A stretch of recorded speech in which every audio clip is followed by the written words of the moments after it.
அனைத்து நண்பர்களுக்கும் வணக்கம். நம்ம இந்த வீடியோல ரீசெண்டா ரிலீஸ் ஆகி ஆன்கோயிங்ல இருக்கிற ஒரு fantasy crime thriller Korean drama தான் பார்க்க போறோம். இதோட பேரு ஜட்ஜ் ஃப்ரம் ஹெல். இப்போ வரைக்கும் இதுல 2 எபிசோட் தான் வந்திருக்கு. இந்த டிராமாவோட ஒன்லைன் என்னன்னா, ஒரு பொண்ணு இறந்து போய் அவளோட ஜட்ஜ்மெண்ட் டேக்கு வரவும் அந்த பொண்ணு சரியா விசாரிக்காம அங்க உள்ள ஜட்ஜ் நரகத்துக்கு அனுப்பிடுவாங்க. அதை தெரிஞ்சுக்கிட்ட நரகத்தோட கடவுளும் இன்னும் தெளிவா சொல்லணும்னா யமன் தான் கடமையை சரியா செய்யாத அந்த ஜட்ஜுக்கு பூமிக்கு போய் இறந்து போன பொண்ணோட உடம்ப பொசஸ் பண்ணி அவங்க வாழ்க்கையை வாழ்ந்து ஒரு வருஷத்துக்குள்ள கொலை பண்ணி அந்த குற்ற உணர்வே இல்லாத 10 கொலைகாரங்களை கொண்டு அவங்க ஆன்மாவை நரகத்துக்கு அனுப்பணும், இல்லனா நீ இறந்து போயிடுவேன்னு சொல்லவும் அந்த ஜட்ஜும் பூமிக்கு வந்து அவங்களோட தண்டனையை கம்ப்ளீட் பண்ணாங்களா இல்லையான்னு தான் இந்த டிராமால பார்க்க போறோம். கதையோட ஆரம்பத்துல இந்த டிராமாவோட ஹீரோயினை தான் காட்டுறாங்க. ஒரு டாக்டர் மீட்டிங்ல அவங்க ஸ்டோரியை தான் சொல்றாங்க. நான் நரகத்துல இருந்து வந்திருக்கேன். இப்ப நீங்க பாக்குறீங்களே இந்த பொண்ணோட பேரு காங். அவளோட பாடியை பொசஸ் பண்ணி அதுக்குள்ள நான் இருக்கேன், நான் ஒரு டீமன் சொல்ல அதாங்க இருக்க யாருமே நம்ப மாட்டாங்க. அப்பவும் ஒரு டாக்டர் விளையாட்டா நீங்க சொல்றது உண்மைனா காங்குக்கு என்ன ஆச்சுன்னு கேட்க கட் பண்ணா கொஞ்ச நாளைக்கு முன்னாடி தான் காட்டுறாங்க. ஒரு பார்க்ல உயிருக்கு போராட்ட நிலைமையில இருக்க ஒரு பொண்ணை தான் காட்டுறாங்க. இவங்க தான் காங். ஒரு ஜட்ஜ் இவங்களை யாரோ கத்தியால குத்திடுவாங்க. அதனால நிறைய பிளட் வெளியில போகவும் அதே இடத்துல இறந்து போயிடுவாங்க. அவங்க ஆன்மா அந்த பாடியில இருந்து வெளியில வர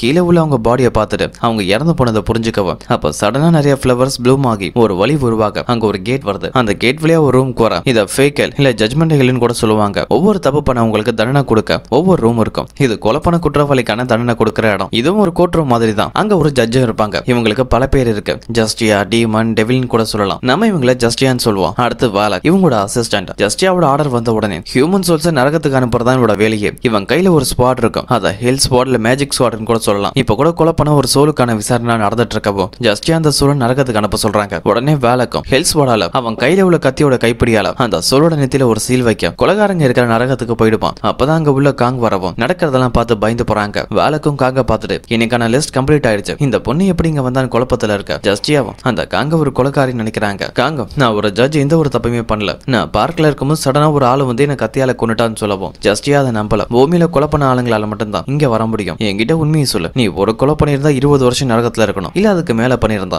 50 வருஷம் நரகத்துல இருக்கணும்னு சொல்ல காங்கு தான் எந்த ஒரு தப்பு பண்ணல, இப்ப வரைக்கும் யாரையும் கொலை பண்ணலன்னு சொல்றாங்க. ஆனா ஜஸ்டியா அதை கேட்காம நரகத்துக்கு அனுப்ப சொல்ல வாலக் தயங்குறா. ஏன்னா நீங்க பனிஷ்மெண்ட் கொடுக்க வேண்டிய எல்லா சோல்ஸோட லிஸ்டும் முடிஞ்சிருக்கும், அதுக்கப்புறம் தான் இவங்க வந்திருப்பாங்க, அதனால நம்ம கொஞ்சம் வெயிட் பண்ணி விசாரிப்போம்னு சொல்ல ஜஸ்டியா அதை கேட்காம அந்த ஹில்ஸ் போட வாங்கி காங்கோட நெத்தியில சீல் வைக்க அவங்க சோல் நரகத்துக்கு போயிடும். அடுத்த கொஞ்ச நேரத்துல அங்க ஒரு பர்சன் வராரு. இவர் பேரு பாயல், த டைரக்டர் ஆஃப் ஹெல், நரகத்தோட அதிபதி. இன்னும் தெளிவா நம்ம லாங்குவேஜ்ல சொல்லணும்னா யமன்னு சொல்வோம். பாயல் கூடவே ஒரு ஆளு வந்திருக்காரு. இவர் பேரு பாய்மன். இவர் ஒரு டீமன் ஜட்ஜ் தான். ஜஸ்டியா எப்படி கொலை பண்ணவங்களை தண்டிக்கிற ஜட்ஜோ அதே மாதிரி இந்த பாய்மன் கூட இருந்தே குளிப்பறிச்சு துரோகம் பண்ற துரோகிங்களுக்கு தண்டனை கொடுக்கறதுக்கான ஜட்ஜ். இவங்க 2 பேருமே இப்ப எதுக்காக இங்க வந்திருப்பாங்கன்னா ஜஸ்டியா காங்கோட சொல்ல நரகத்துக்கு அனுப்பியிருப்பாங்களா, அதுக்காக தான். தப்பே செய்யாத ஒரு அப்பாவி பண்ண நீ சரியா விசாரிக்காம நரகத்துக்கு அனுப்பியிருக்க, நீ பண்ண தப்புக்கான தண்டனையை அனுபவிச்சுதான் ஆகணும். எந்த பொண்ணோட சொல்ல நீ நரகத்துக்கு அனுப்புனியும் அந்த பொண்ணோட பாடியை பொசஸ் பண்ணி உன்னோட கண்ட்ரோலுக்கு எடுத்துட்டு பூமியில ஒரு வருஷத்துக்கோட வாழ்க்கையை நீ வாழ்ந்து அங்க கொலை பண்ணி குற்ற உணர்வே இல்லாத 10 பேரோட சோல்ஸ் நீ நரகத்துக்கு அனுப்பணும், அதுதான் உனக்கான தண்டனைன்னு சொல்ல ஜஸ்டியாக்கு அது ஏத்துக்க விருப்பம் இல்ல. ஏன்னா இந்த ரூமுக்கு கொலை பண்ண ஆன்மாக்களால மட்டும் தான் வர முடியும். அந்த பொண்ணு இங்க வந்தது தன்னோட தப்பு இல்லைன்னு சொன்னாலும் வேலை அதை கேட்கற மாதிரி இல்ல. அவளோட பவரை காட்டி நீ மட்டும் நான் கொடுக்குற தண்டனை ஏத்துக்கலனா இறந்து போக வேண்டியது இருக்குன்னு சொல்ல ஜஸ்டியாவுக்கும் வேற வழி இல்லாம அவங்க தண்டனை ஏத்துக்கிட்டு பூமியில உள்ள காங்கோட பாடி கிட்ட வராங்க. அவங்க பவரை யூஸ் பண்ணி காங்கோட லாஸ்ட் மெமரியை செக் பண்ணி பார்க்கவும் எப்படி இறந்து போனாங்கன்னு கண்டுபிடிக்க காங் பார்க்ல இருக்கும்போது யாரோ ஒருத்தர் ஒரு மாஸ்க் மாட்டிட்டு வந்து காங்க கத்தியால குத்திட்டு அங்க இருந்து தப்பிச்சிருப்பான். இப்ப அந்த மெமரிஸ் எல்லாம் பத்தி தெரிஞ்சுக்கிட்டு ஜஸ்டியா மறுபடியும் அவங்க பவரை யூஸ் பண்ணி ஒரு சோலா மாதிரி காங்கோட பாடிக்குள்ள போய் பொசஸ் பண்ணிடுவாங்க. இப்ப இந்த ஸ்டோரி எல்லாம் அந்த டாக்டர் மீட்டிங்ல சொல்லிட்டு நான் சொன்ன கேட்டு ஒன்னு இதை நீங்க உண்மைன்னு நம்பணும், இல்ல நான் உங்களை ஏமாத்தன அர்த்தம்னு சொல்ல அந்த மீட்டிங் முடிஞ்சு வரும்போது காங்கோட உடம்புல இருக்க ஜஸ்டியா கிட்ட ஒரு டாக்டர் பேசிட்டு தான் வராங்க. ரீசெண்டா தான் நீங்க உயிருக்கு போராட நிலைமையில இருந்து வெளியில வந்திருக்கீங்க, அதனால ஏற்பட்ட இல்யூஷன் தான் இது, அதனாலதான் பொய்யான கற்பனையான சில கதைகள் உங்களுக்கு தோணுது, அதை பெருசா எடுத்துக்காம கண்டினியூவா ட்ரீட்மெண்ட் எடுத்துக்கோங்கன்னு சொல்லிட்டு அவங்க மெடிக்கல் ரிப்போர்ட்டை கொடுக்கவும் ஜஸ்டியா சொன்ன ஸ்டோரி எல்லாம் கேட்டுட்டு காங்குக்கு சைக்காலஜிக்கலா ப்ராப்ளம் இருக்கிறதா சொல்லிட்டு அந்த ரிப்போர்ட்ல இருக்கும். அதை வாங்கிட்டு அங்க இருந்து கிளம்பவும் கற்பனை இப்ப கோர்ட்டை தான் காட்டுறாங்க. அங்க நடக்கிற ஒரு கேஸுக்கு ஜட்ஜா வரது ஜஸ்டியா தான். கோர்ட்டுக்குள்ள வந்தவங்க ட்ரிங்க் குடிக்கிறது அதுக்கு ரியாக்ஷன் கொடுக்கற மாதிரியான வேலையெல்லாம் பார்த்துட்டு இருக்க. அப்ப கேஸும் ஸ்டார்ட் ஆகுது. இப்ப இன்னொரு பர்சனை தான் காட்டுறாங்க. இவர் பேரு ஹேன், ஒரு போலீஸ் ஆபீசர். ஒரு பணக்கார வீட்டு பையன் குடிச்சிட்டு போதில அப்பாவி அடிச்சிட்டு தப்பிக்க ட்ரை பண்ணிருப்பான். ஹேன் அதை பார்த்துட்டு அவனை ஃபாலோ பண்ணி பிடிக்க ட்ரை பண்ணிருப்பாரு. அப்ப அந்த பையன் அவன் கையில ஒரு கத்தி எடுத்துட்டு ஹேனை குத்திடுவன்னு சொல்லி மிரட்டவும் டிஃபென்ஸ்க்காக அவங்க கூட சண்டை போட்டிருப்பாரு. அப்ப அந்த பையனோட கையில அடிபட்டிருக்கும். அதுக்காக தான் இந்த கேஸும் நடக்குது. தப்பு பண்ணவனை விட்டுட்டு அவனை பிடிச்சதுக்காக ஹேன் மேல வேணும்னே அடிச்சு கையை உடைச்சதா ஒரு பொய்யான கேஸ் போட்டிருக்காங்க. அந்த விஷயம் ஜஸ்டியாவுக்கு தெரியவோ ஒரு குற்றவாளி பிடிக்க ட்ரை பண்ணும்போது போலீஸ்க்கு அவனுக்கு பிரச்சனை நடந்திருக்கு, அதுலதான் அவனுக்கு அடிபட்டிருக்கு. இந்த சாதாரண விஷயத்துக்கு கேஸ் போட வேண்டியது இல்லைன்னு ஹேன் மேல எந்த ஒரு தப்பு இல்லைன்னு சொல்றாங்க. ஆனா ஹேனுக்கு எதிராக இருக்க வைக்கிறோம், அதை விடுற மாதிரி இல்ல. ஹேன் பண்ணது தப்பு தான், வேணும் தான் அந்த பையனோட கையை உடைச்சிருக்காரணும், அவருக்கு தண்டனை தரணும்னு சொல்ல ஜஸ்டியாவும் நீங்க எதுக்காக இந்த கேஸ்ல இவ்வளவு சீரியஸா இருக்கீங்கன்னு எனக்கு தெரியும். உங்க மாமனாரும் அந்த பையனோட அம்மாவும் ஸ்கூல் மேட், அதானே காரணம். ஒரு குற்றவாளி கையில கத்தியோட இருக்கும்போது போலீஸ்காரங்க என்ன பண்ண முடியும்? தம்பி நல்ல பையன்ல கத்தியை கூட நான் கேட்க முடியும், அவங்க பாதுகாப்புக்காக சண்டை தான் போட முடியும். ஹேண்ட் மேல தப்பு இல்லைன்னா அந்த கேஸை க்ளோஸ் பண்ணிடுவாங்க. இப்ப அந்த கோர்ட்டுக்கு ஸ்கூல்ல இருந்து சில ஸ்டூடெண்ட்ஸ் அசைன்மெண்ட்டுக்காக கூட்டிட்டு வந்திருக்கவும் அவங்கள அங்க இருக்கிற காடஸ் ஆஃப் ஜஸ்டிஸ் நீதி தேவதையோட சில இருக்கும். பசங்களும் அதை பார்த்துட்டு எதுக்காக இந்த ஸ்டாச்சுவோட கண்ணை கட்டிருக்காங்கன்னு கேட்கவும் டீச்சருக்கு அது பதில் தெரியாம இங்க உள்ள யாராவது ஜட்ஜு கிட்ட கேளுங்கன்னு சொல்ல அதே வழியில தான் ஜஸ்டியாவும் போயிட்டு இருக்கா. டீச்சர்ஸ் அவங்கள ஸ்டாப் பண்ணி, மேடம் நீங்க ஜட்ஜு தானே, குழந்தைங்களோட கேள்விக்கு பதில் சொல்ல முடியுமான்னு கேட்க நான் ஜட்ஜ் இல்லைன்னு சொல்றாங்க. ஆனா பசங்க ஜஸ்டியாவோட கழுத்துல உள்ள ஐடி கார்டை பார்த்துட்டு நீங்க போய் சொல்றீங்க, நீங்க ஜட்ஜு தான், நான் சொல்றதை கேளுங்க, நான் ஜட்ஜ் இல்ல, ஒரு மோசமான டீமன் சொல்ல பசங்களும் நாங்க டீமனை பத்தி கேள்விப்பட்டிருக்கோம், அவங்க பயங்கரமா இருப்பாங்க, ஆனா நீங்க பார்க்க ரொம்பவே அழகா இருக்கீங்கன்னு சொல்லவும் உடனே ஜஸ்டியா வைக்கப்பட்டு உங்க கேள்வியை கேளுங்கன்னு சொல்ல ஸ்டாச்சுல எதுக்காக கண்ணை கட்டியிருக்காங்கன்னு கேட்டா ஏன்னா அவங்க கெட்டவங்களோட கண்ணாமூச்சி விளையாடுவாங்க, அதான் கண்ணை மூடி இருக்காங்கன்னு சொல்லவும் அப்ப உங்க கையில கத்தி இருக்கு, அதுக்கான காரணம் என்னன்னு கேட்டா தப்பான ஆளுங்க கையில கிடைச்சா அவங்கள வெட்டுறதுக்கு தான் சொல்ல அப்ப கையில இருக்க தராசு எதுக்காகன்னு கேட்டா அது ஒவ்வொரு மனுஷனோட பாவத்தையும் கணக்கு பண்ணுன்னு சொல்ல இந்த ஸ்டாச்சுவோட பேர் என்னன்னு கேட்க த காடஸ் ஆஃப் ஜஸ்டிஸ், ஆனா அது ஒரு பொய்யான கதைன்னு சொல்லவும் மறுபடியும் பசங்க ஜஸ்டிஸ்னா என்னன்னு கேட்க அதுக்கு ஜஸ்டியாவும் நல்லவங்க நல்லபடியா வாழணும், கெட்டவங்களுக்கு தண்டனை கிடைக்கணும், அதுதான் ஜஸ்டிஸ்ன்னு சொல்ல அப்ப எதனால நல்லவங்க கஷ்டப்படுறாங்க, தப்பு பண்றவங்க ரொம்பவே ஹாப்பியா இருக்காங்கன்னு ஒரு சின்ன பையன் கேட்கவும் அதுக்கான காரணம் இந்த உலகத்துல ஜஸ்டிஸ்னு ஒண்ணு இல்ல, நான் இப்ப உங்களுக்கு ஒரு பாடம் சொல்லி தரேன், அதை திரும்பி சொல்லுங்க, உண்மையான ஜஸ்டிஸ்ங்கிறது குற்றவாளிகளை கொல்றது மட்டும் தான் சொல்லவும் அதை சுத்தி இருக்க எல்லாரும் பார்த்துட்டு இந்த காங்க ஒரு ஜட்ஜா இருந்துட்டு பசங்களுக்கு இப்படிதான் சொல்லி தராங்கன்னு சொல்லி பார்த்துட்டு இருக்க. ஹேனோ அதை பார்த்துட்டு ஜஸ்டியா கிட்ட பேச வராரு. அவங்க ஹேனை பார்த்துட்டு எனக்கு ஒரு முக்கியமான வேலை இருக்கு, உன்னால எனக்கு உதவி பண்ண முடியுமான்னு அவங்க கோர்ட் ஐடி கார்டுன்னு சில முக்கியமான திங்ஸ் எல்லாம் கொடுத்து 18வது மாடியில பார்க்க சப்பியா ஒரு பையன் இருப்பான், அவங்கிட்ட கொடுத்துட்டுன்னு அங்க இருந்து கிளம்பும் போது ஹேனோ நான் உங்களுக்கு நன்றி சொல்லதான் வந்தேன், இதுதான் என்னோட ஐடி கார்டு, உங்களுக்கு ஏதாவது உதவி தேவைப்பட்டா என்கிட்ட கண்டிப்பா கேட்கலான்னு சொல்ல ஜஸ்டியா அதை வாங்காமலே அந்த டீடைல்ஸ் எல்லாம் பார்த்துட்டு இந்த டீடைல்ஸ் நான் ஞாபகத்துல வச்சுக்கிறேன்னு சொல்லிட்டு அங்க இருந்து போயிடுவாங்க. இப்ப கட் பண்ணா ஜஸ்டியா சொன்ன சப்பியா இருக்க பையனை தான் கட்டுறாங்க. இவன் வேற யாரும் இல்ல, ஜட்மெண்ட் இல்ல ஜஸ்டியாவுக்கு அசிஸ்டன்டா இருந்தானே வாலக், அவன் தான் இவன். பேல் ஜஸ்டியாவுக்கு தண்டனை கொடுக்கும் போது இந்த வாலக்கும் சேர்த்து தண்டனை கொடுத்து தான் பூமிக்கு அனுப்பியிருப்பாரு. அவன் தான் கோங்கிற ஒரு ஆளோட பாடியை பொசஸ் பண்ணி ஜஸ்டியாவுக்கு உதவி பண்ண எப்படி குற்ற உணர்வு இல்லாத ஒரு கொலைகாரனை கண்டுபிடிக்கிறது யோசிச்சுட்டு இருக்கும் போது அங்க ஹேன் வந்து ஜஸ்டியா கொடுத்த பொருள் எல்லாம் கொடுக்க வேலைக்கும் காங்கோட பொருள் எல்லாம் நீங்க எடுத்துட்டு வந்திருக்கீங்க, அவங்க எங்க போனாங்கன்னு கேட்க ஹேன் எனக்கு தெரியாது, ஒரு முக்கியமான வேலை அவசரமா கிளம்பினாங்க, அதனால இந்த பொருளை என்கிட்ட கொடுத்ததா சொல்ல கற்பனா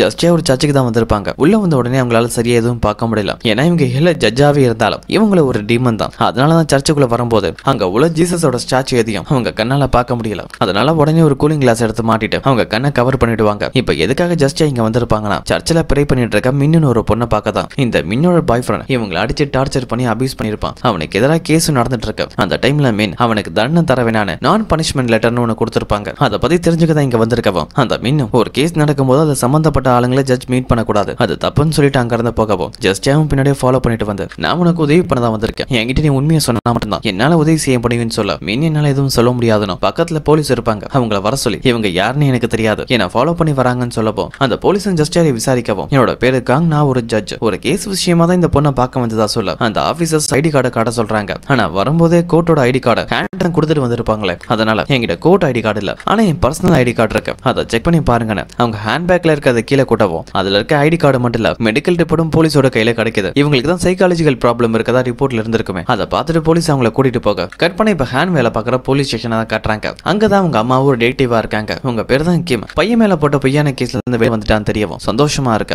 அப்பதான் காங்கோட உடம்புல இருக்க ஜஸ்டியாவை கூட்டிட்டு அதே போலீஸ் ஸ்டேஷனுக்கு வரவும் அங்க ஹேனை பார்க்க காங்க ஒரு ஜட்ஜ் தான் சொல்லி அவங்களுக்கு உதவி பண்றான். அதோட அவங்க எதுக்காக மின் பின்னாடி போனாங்கன்னு தெரிஞ்சுக்க ஃபார்மாலிட்டிக்கா ஒரு ரிப்போர்ட் எழுதும் போதுதான் மின்னோட கேஸை ஹேண்டில் பண்ற போலீஸ் ஆஃபீஸர் ஹேன் தான் தெரிய வருது. ஹேனோ நீங்க எதுக்காக அந்த பொண்ணு பின்னாடி போனீங்கன்னு கேட்க அந்த பொண்ணு அவன் பாய் ஃப்ரெண்ட் ரொம்பவே டார்ச்சர் பண்ணிருக்கான், அப்படி இருந்தோம் அவனுக்கு எந்த ஒரு பனிஷ்மெண்ட்டுமே தர வேணாம்னு சொல்லி லெட்டர் கொடுத்திருக்கா, அதுல எனக்கு சந்தேகம் இருக்கவும் தான் அந்த கேஸை பத்தி விசாரிக்க அந்த பொண்ணை பார்க்க போனேன், ஒரு ஜட்ஜான என் கடமையை சரியா செய்யணும்னு நினைச்சேன்னு சொல்ல ஜஸ்டியாவே இப்ப அங்க இருந்து கிளம்ப ஹேனோ கூட்டிட்டு வந்த போலீஸ் ஸ்டேஷன்ல மெடிக்கல் ரிப்போர்ட்டை நான் பார்த்தேன், அதை பத்தி யார்கிட்டையும் சொல்ல மாட்டேன்னு சொல்ல அதுக்கு அடுத்த நாள் அந்த மின்னோட கேஸ் தான் நடக்குது. இவன் தான் மின்னோட பாய் ஃப்ரெண்ட் பேரு மோன், அவன் மேலதான் கேஸ் நடந்துட்டு இருக்க. நான் மின்ன ரொம்பவே சின்சியரா லவ் பண்ணிட்டு இருக்கேன், அவ திடீர்னு பிரேக்கப் பண்ணதா சொன்னா அதை என்னால ஏத்துக்க முடியல, அதனாலதான் அவளை அடிச்சுனா அவள்கிட்ட மோசமா நடந்துகிட்டான், தான் பண்ணது தப்புன்னு ஃபீல் பண்ணதாவும் மின் கிட்ட மன்னிப்பு கேட்டதாவும் அங்க அழுதுட்டு இருக்க. ஜஸ்டியாவே அதெல்லாம் கேட்டு இந்த கேஸுக்கான தீர்ப்பை இன்னொரு நாள் தரதா சொல்ல அந்த 3 மறுபடியும் போலீஸ் ஸ்டேஷனுக்கு கூட்டிட்டு போறதுக்காக கோர்ட்டுக்கு வெளியில இருக்க வேணுக்கு கூட்டிட்டு வரவும் அதே இடத்துல மின்னோட அப்பாவும் அம்மாவும் இருப்பாங்க. உள்ள அழுதுட்டு ஃபீல் பண்ற மாதிரி நடிச்சவன் இப்ப அவன் மின்னோட அப்பா அம்மாவை பார்த்துட்டு உங்க பொண்ணு எப்படி இருக்கான்னு சொல்லி கிண்டலா சிரிச்சுட்டு அங்க இருந்து போக அதை ஹேனும் பார்த்துட்டு வாரு. இப்ப ஜஸ்டியாவை தான் கட்டுறாங்க, வேலை கூட தான் பேசிட்டு இருக்காங்க. மின்னோட கேஸ் நடக்கும்போது அந்த 3 ஓவரா ஃபீல் பண்ணிருப்பாங்க, அது நடிப்பா இருக்குமோன்னு அவங்களுக்கு சந்தேகம் இருக்க.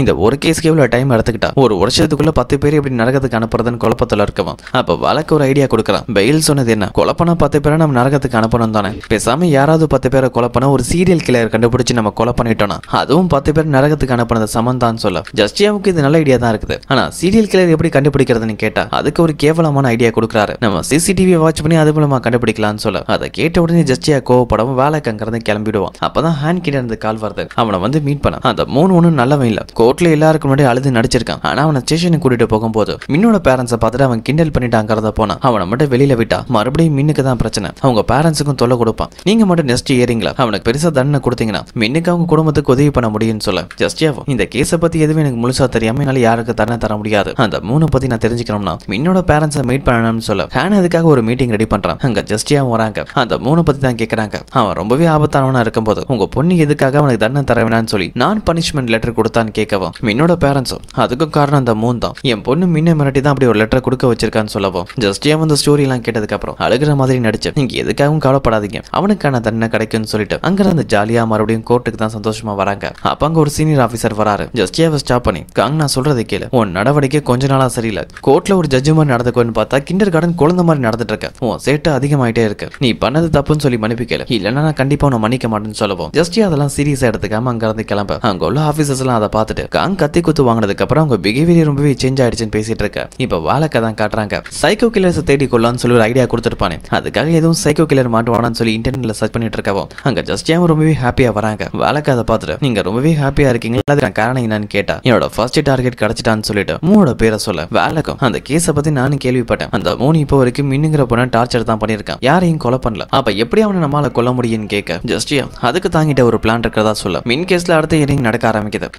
ஜஸ்டியா மோன் பண்ண தப்புக்காக மின்னுக்கு நஸ்டேடா ஒரு பெரிய அமௌண்ட் தரணும்னு சின்னதா தண்டனையை கொடுத்துட்டு அவனை விடுதலை பண்ணிடுவாங்க. அதாங்க உள்ள மின்னாலே அவன் பேரண்ட்ஸால ஏத்துக்க முடியல. ஹேனும் ஜஸ்டியாவை மீட் பண்ணி அந்த மூணு எதுக்காக இப்படி சின்ன பனிஷ்மெண்டோட விடுதலை பண்ணீங்கன்னு கேட்கவும் நான் என்ன தண்டனை கொடுத்தனோ அந்த ரூல்ஸ் படி தான் கொடுத்தேன். பாதிக்கப்பட்ட பின்ன அவனுக்கு பனிஷ்மெண்ட் தர வேணாம்னு சொல்லிட்டு நான் பனிஷ்மெண்ட் லெட்டர் கொடுத்திருக்கேன். அதனாலதான் நான் ரூல்ஸை மீறாம தண்டனை கொடுத்ததா சொல்லிட்டு அங்க இருந்து கிளம்பவும் இப்ப நஸ்டேடை கொடுத்துட்டு ஜெயில இருந்து மூணு வெளியில வரவும் அவனை ஹேண்ட் வந்து மீட் பண்ணி இதுக்கப்புறம் எப்பவும் நீ மின் பக்கம் வரக்கூடாது. அப்படி வந்தா நான் அவனை விட மாட்டேன்னு சொல்லிட்டு மிரட்டிட்டு அங்க இருந்து போகவும் இப்ப மின்னதான் காட்டுறாங்க. அவங்க இருக்கிற ரூமுக்கு அவங்களை மீட் பண்றதுக்காக அவங்க பேரண்ட்ஸ் வந்திருக்காங்க. அவங்க ரூமை காலி பண்ணிட்டு தான் கூடவே வீட்டுல வந்து இருக்க சொல்றாங்க. ஆனா மின் ரொம்பவே பயந்து போயிருக்கவும் அந்த டோரை கூட ஓபன் பண்ண மாட்டாங்க. அவங்க அப்பாவும் உனக்கு எப்ப வரணும்னு தோணுது எனக்கு ஒரு கால் மட்டும் பண்ணு நான் உடனே வந்து உன்னை கூட்டிட்டு போறேன்னு சொல்லிட்டு அங்க இருந்து கிளம்பவும் அதே இடத்துல ஹேனோ இருப்பாரு. அந்த முன்னாலே உங்களுக்கு எதுவும் ப்ராப்ளம் வரக்கூடாதுன்னு தினமும் 2 தடவை வந்து செக் பண்ணிட்டு தான் போயிட்டு இருக்க. இன்னொரு பக்கம் ஜஸ்டியாவை தான் காட்டுறாங்க. மூன் கண்டிப்பா அந்த மீன் எதுவும் டார்ச்சர் பண்ணுவான். அப்பதான் அவனை கொலை பண்ண முடியும்னு சொல்லி காத்துட்டு இருக்க. கொஞ்ச நாளும் ஆகுது. ஹேன் இன்னமும் தினமும் 2 தடவையாவது மின்னோட வீட்டுக்கு தான் போயிட்டு இருக்க. அப்ப மத்த போலீஸ் ஆபீசரும் ஹேனோட அம்மாவும் நீ தினமும் 2 தடவை அந்த மின்னோட வீட்டுக்கு போயிட்டு இருக்க. அது இனிமேல் தேவையில்லை ஒரு தடவை போனா போதும்னு சொல்றாங்க. ஏன்னா நீ மின்னோட வீட்டுக்கு அடிக்கடி போறதால மத்த கேஸை கவனிக்க மாட்டேன். அதுலயும் கொஞ்சம் ஃபோக்கஸ் ஆறன்னு சொல்லிடுவாங்க. இப்ப மின்ன தான் காட்டுறாங்க. கொஞ்ச நாளா 3 நாளா எந்த ஒரு பிரச்சனை இல்லைன்னு இப்பதான் கொஞ்சம் பெட்டரா ஃபீல் பண்ணவும் அவங்க அப்பா அம்மாவை கான்டாக்ட் பண்ணி நான் அவங்க கூடவே நம்ம வீட்டுக்கு வரேன்னு சொல்ல இப்ப ஜஸ்டியா அந்த 3 ரிலீஸ் ஆகிட்டான். அப்ப எதனால அந்த மின்ன எதுவுமே பண்ணாம இருக்கான்னு சொல்லிட்டு அவங்க கிட்ட இருக்க ஒரு மேஜிக் மிரர் வழியா அதுல அந்த மூணோட பேர் எழுதி அவங்க என்னதான் பண்றான்னு சொல்லி வாட்ச் பண்ணிட்டு இருக்கவும் அப்பதான் அவன் மீனை டார்ச்சர் பண்றதுக்காக ஒரு கடையில இருந்து சுத்தியில வாங்கிட்டு போவான். அதை பார்த்த உடனே காத்திருந்த நேரம் வந்துருச்சுன்னு ஜஸ்டியா அங்க இருந்து கிளம்ப இப்ப அந்த மூணு மின்னோட வீட்டுக்கு தான் வரான். அங்க மின்ன அடிச்சு டார்ச்சர் பண்றான். மின்னும் நீ சொன்ன மாதிரியே தான் நடந்துட்டேன். நான் பனிஷ்மெண்ட் லெட்டர் கூட நான் உனக்காக தான் கொடுத்துருக்கேன். இதுக்கப்புறம் என்ன விட்டுறேன்னு சொல்லவும் அந்த மூணு இதுக்கப்புறம் நீ காரணத்தை கண்டு உன் பேரண்ட்ஸையோ போலீஸையோ கான்டாக்ட் பண்ணக்கூடாது. ஒருவேளை நீ தனியா இருக்க ஆசைப்பட்டா தற்கொலை பண்ணி இறந்து போயிடும். இல்லைன்னா நான் பேரண்ட்ஸ் தான் கொலை பண்ணிடுவேன்னு சொல்லிட்டு அங்க இருந்து போகவும் ஜஸ்டியா அவங்க பவரை யூஸ் பண்ணி ஒரு கார் கண்ணாடியில அவங்க மேஜிக் ஸ்பெல் எழுத தான் பேரண்ட்ஸ்க்கு எதுவும் ஆகக்கூடாதுன்னு மீன் தற்கொலை பண்ணிக்க போற விஷயம் தெரியவும் இதுதான் சரியான டைம்ல அந்த மூணு வந்து மீட் பண்றாங்க. ஏன்னா ஒருத்தரை கொலை பண்றது மட்டும் ஒருத்தரை தற்கொலை பண்ணிக்க தூண்டுறது கூட ஒரு கொலைக்கு சமம் தான். அந்த வழியில தான் மினி இப்ப தற்கொலை பண்ண ட்ரை பண்ணும்போது அந்த பாவம் மூணு மேலதான் வரும். அவன் இப்ப ஒரு கொலைகாரன். இதுதான் ஜஸ்டியாவோட பிளானும். இப்ப அவங்க ஹெல்த் ஸ்பாட் மூலமா அவனை கொலை பண்ணலாம்னு சொல்லி பக்கத்துல போகும்போது இப்ப மறுபடியும் டாக்டர் மீட்டிங்க தான் காட்டுறாங்க. அங்க உள்ள டாக்டர் ஜஸ்டியாவோட ஸ்டோரி எல்லாம் கேட்டுட்டு நரகம் எப்படி இருக்குன்னு கேட்க அதை பார்க்க முதல்ல அழகா தான் இருக்கும். அந்த அழகுல தான் ஆபத்து காத்துட்டு இருக்கு. என்ன மாதிரின்னு சொல்ல அதே நேரத்தில் நரகத்துக்கு வந்த காங்க தான் காட்டுறாங்க. காங் ஃபர்ஸ்ட் டைம் நரகத்துக்கு வரவும் அவங்கள சுத்தி அழகான பூக்களை தான் பாக்குறாங்க. அதை டச் பண்ண உடனே அதோட கலர்ல சின்னதா டிஃபரெண்ட் ஏற்பட்டு திடீர்னு அந்த ஃபிளவர்ஸ்ல இருந்து கண்கள்லாம் வர ஆரம்பிக்க பார்த்து ரொம்ப பயந்து போறாங்க. அப்ப திடீர்னு ஒரு ஃபோர்ஸ் அவங்களை வேற ஒரு இடத்துக்கு கொண்டு போக அங்க வித்தியாசமான நிறைய கிரியேச்சர்ஸ் எல்லாம் இருக்கு. அதுங்கள தப்பிச்சு போகும். அப்ப காங்க தெரியாங்க அங்க ஒரு ஆள் வராரு. இவர் தான் வார்டன் ஆஃப் ஹெல். நரகத்துக்கு முதல் தடவை வர ஆளுங்களை அடைச்சு வைக்கிறதா இவரோட வேலை. இப்ப காங்கோட சொல்ல பார்த்துட்டு அதை பிடிக்கிறதுக்காக அவர் பவரை யூஸ் பண்ணி ஒரு கிரியேச்சர் அனுப்ப அவங்களும் தப்பிச்சு போறாங்க. ஆனா ஒரு இடத்துல அந்த கிரியேச்சர்ட்ட மாட்டிக்கும் போது திடீர்னு காங்குக்கு பின்னாடி ஒரு பிரைட்னஸ் ஏற்படுது. அது ஜீசஸ் கிராஸ் மாதிரி இருக்கு. அதுல இருந்து வந்து வெளிச்சத்தால அந்த கிரியேச்சர் மறைஞ்சிடும். இப்ப மறுபடியும் டாக்டர் மீட்டிங்ல இருக்க ஜஸ்டியாவை தான் காட்டுறாங்க. அவங்க நரகத்தை பத்தி தான் பேசிட்டு இருக்காங்க. இந்த பூமியை விடவும் நரகம் எவ்வளவு பெட்டர். ஏன்னா நரகத்துல கெட்டவங்க மட்டும் தான் இருப்பாங்க. ஆனா இந்த பூமியில நல்லவங்க கெட்டவங்க 2 பேரும் சேர்ந்து இருப்பாங்க. இதுல யார் நல்லவங்களும் தெரியாது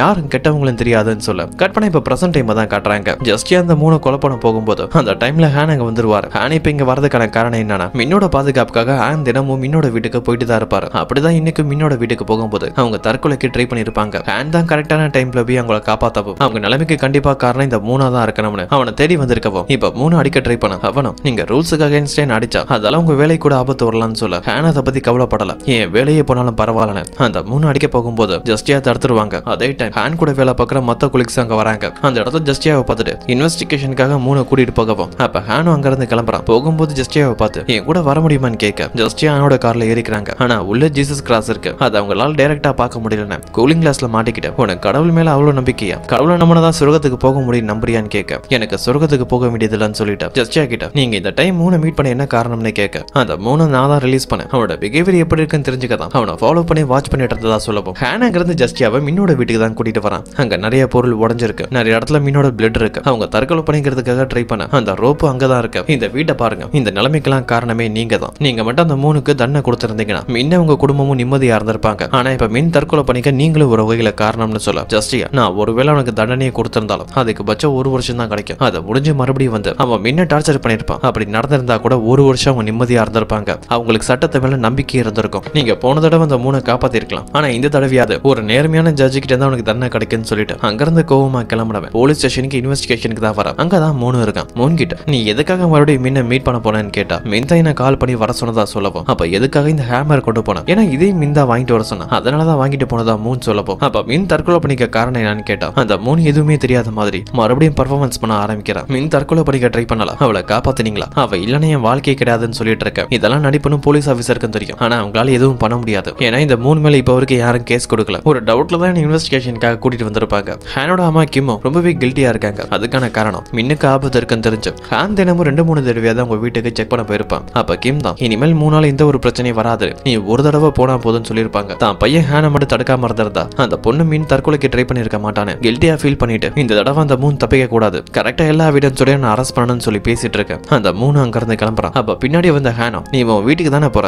நானே உன்னை டிராப் பண்றேன்னு சொல்லிட்டு அவன் வீடு வரைக்கும் கூட்டிட்டு வந்து நீ உன் வீட்டுக்குள்ள போ, நான் தினமும் ராத்திரி இங்க தான் வருவேன், உன்னை வாட்ச் பண்றதுக்காக இதே இடத்துல இருப்பேன், இதுக்கப்புறம் உன்னால தப்பிக்க முடியாதுன்னு சொல்லவும் அந்த மூணு அங்க இருந்து வீட்டுக்குள்ள போயிருவோம். அதெல்லாம் தள்ளி நின்று ஜஸ்டியாவும் கேட்டுட்டு தான் இருக்காங்க. ஜஸ்டியா அவனை நீ கொலை பண்றதுக்காக பிளான் பண்ணிருப்பாங்க. ஆனா ஹேன் மூணோட வீட்டு வாசல்ல இருக்கவும் அவனை கொலை பண்ண முடியாது. அதனால அதுக்கு அடுத்த நாள் காலையில கோர்ட்டுக்கு வரும்போது சோகமா இருக்காங்க. அப்ப வாழக்கு அதை பார்த்துட்டு உங்க ஃபேஸ் நல்லா இருக்கு, நேத்து நீங்க போன காரியத்தை முடிச்சிட்டீங்களான்னு கேட்கவும் ஜஸ்டியாவும் என் பிளான் எல்லாமே ஃபெயிலியர் ஆயிடுச்சு, இதுக்கெல்லாம் காரணம் அந்த போலீஸ் ஆஃபீஸர் ஹேன் தான், அவன் வழியில பெரிய தடங்களா இருக்கா, அவ மட்டும் மூணு அரெஸ்ட் பண்ணி ஜெயில போட்டானா என்னால எப்பவுமே அவனை கொலை பண்ண முடியாது, அந்த மூணு எக்காரத்தை கொண்டு போலீஸ் அரெஸ்ட் பண்ண கூடாதுன்னு ஒரு பிளான் பண்றாங்க. இப்ப ஆனுக்கு அவங்க கொலைக்கு ஒரு விஷயம் தெரிய வருது, மூணு அரெஸ்ட் பண்றதுக்காக அந்த வாரண்டை ரிஜெக்ட் பண்ணிருக்காங்கன்னு. இது எல்லாமே ஜஸ்டியாவோட வேலை தான். இந்த விஷயம் தெரிஞ்ச உடனே கிம்மோ இதுக்கப்புறமும் மின்னி அவங்க குடும்பத்தையும் நம்ம சாதாரணமா விட்டுற முடியாது, அந்த 3 நாள் எப்ப வேணாலும் ஆபத்து வரலாம், நீ அவங்கள ஃபுல்லா வாட்ச் பண்ணிட்டே இருன்னு சொல்லவும் அங்க இருந்து ஆனு உடனே மின்னோட வீட்டுக்கு தான் போக அங்க மின்னுக்கு சாப்பிட அவங்க பேரண்ட்ஸ் இருக்காங்க. ஹேன் வந்து செக் பண்ணி பார்க்கும்போது வெளியில இருக்க இன்டர் கேம்ல கேமரா சரியா ஒர்க் ஆகல. அதை பார்த்துட்டு எனக்கு ஒரு முக்கியமான வேலை இருக்குன்னு அங்க இருந்து லிஃப்ட்ல கிளம்பவும் அப்ப ஸ்டெப்ஸ்ல இருந்து மூணு கீழே இறங்கி வரான். இவ்வளவு நேரமா ஹேன் இங்க இருந்து கிளம்பணும் தான் வெயிட் பண்ணிட்டு இருந்திருப்பான். ஹேன் போனதுக்கு அப்புறம் மின்னோட வீட்டுக்கு தான் வர அந்த டைம் அவனுக்கு ஏதோ ஒரு மெசேஜ் வருது. கட் பண்ணா இப்ப மின்ன அவங்க பேரண்ட்ஸோட இருக்கும்போது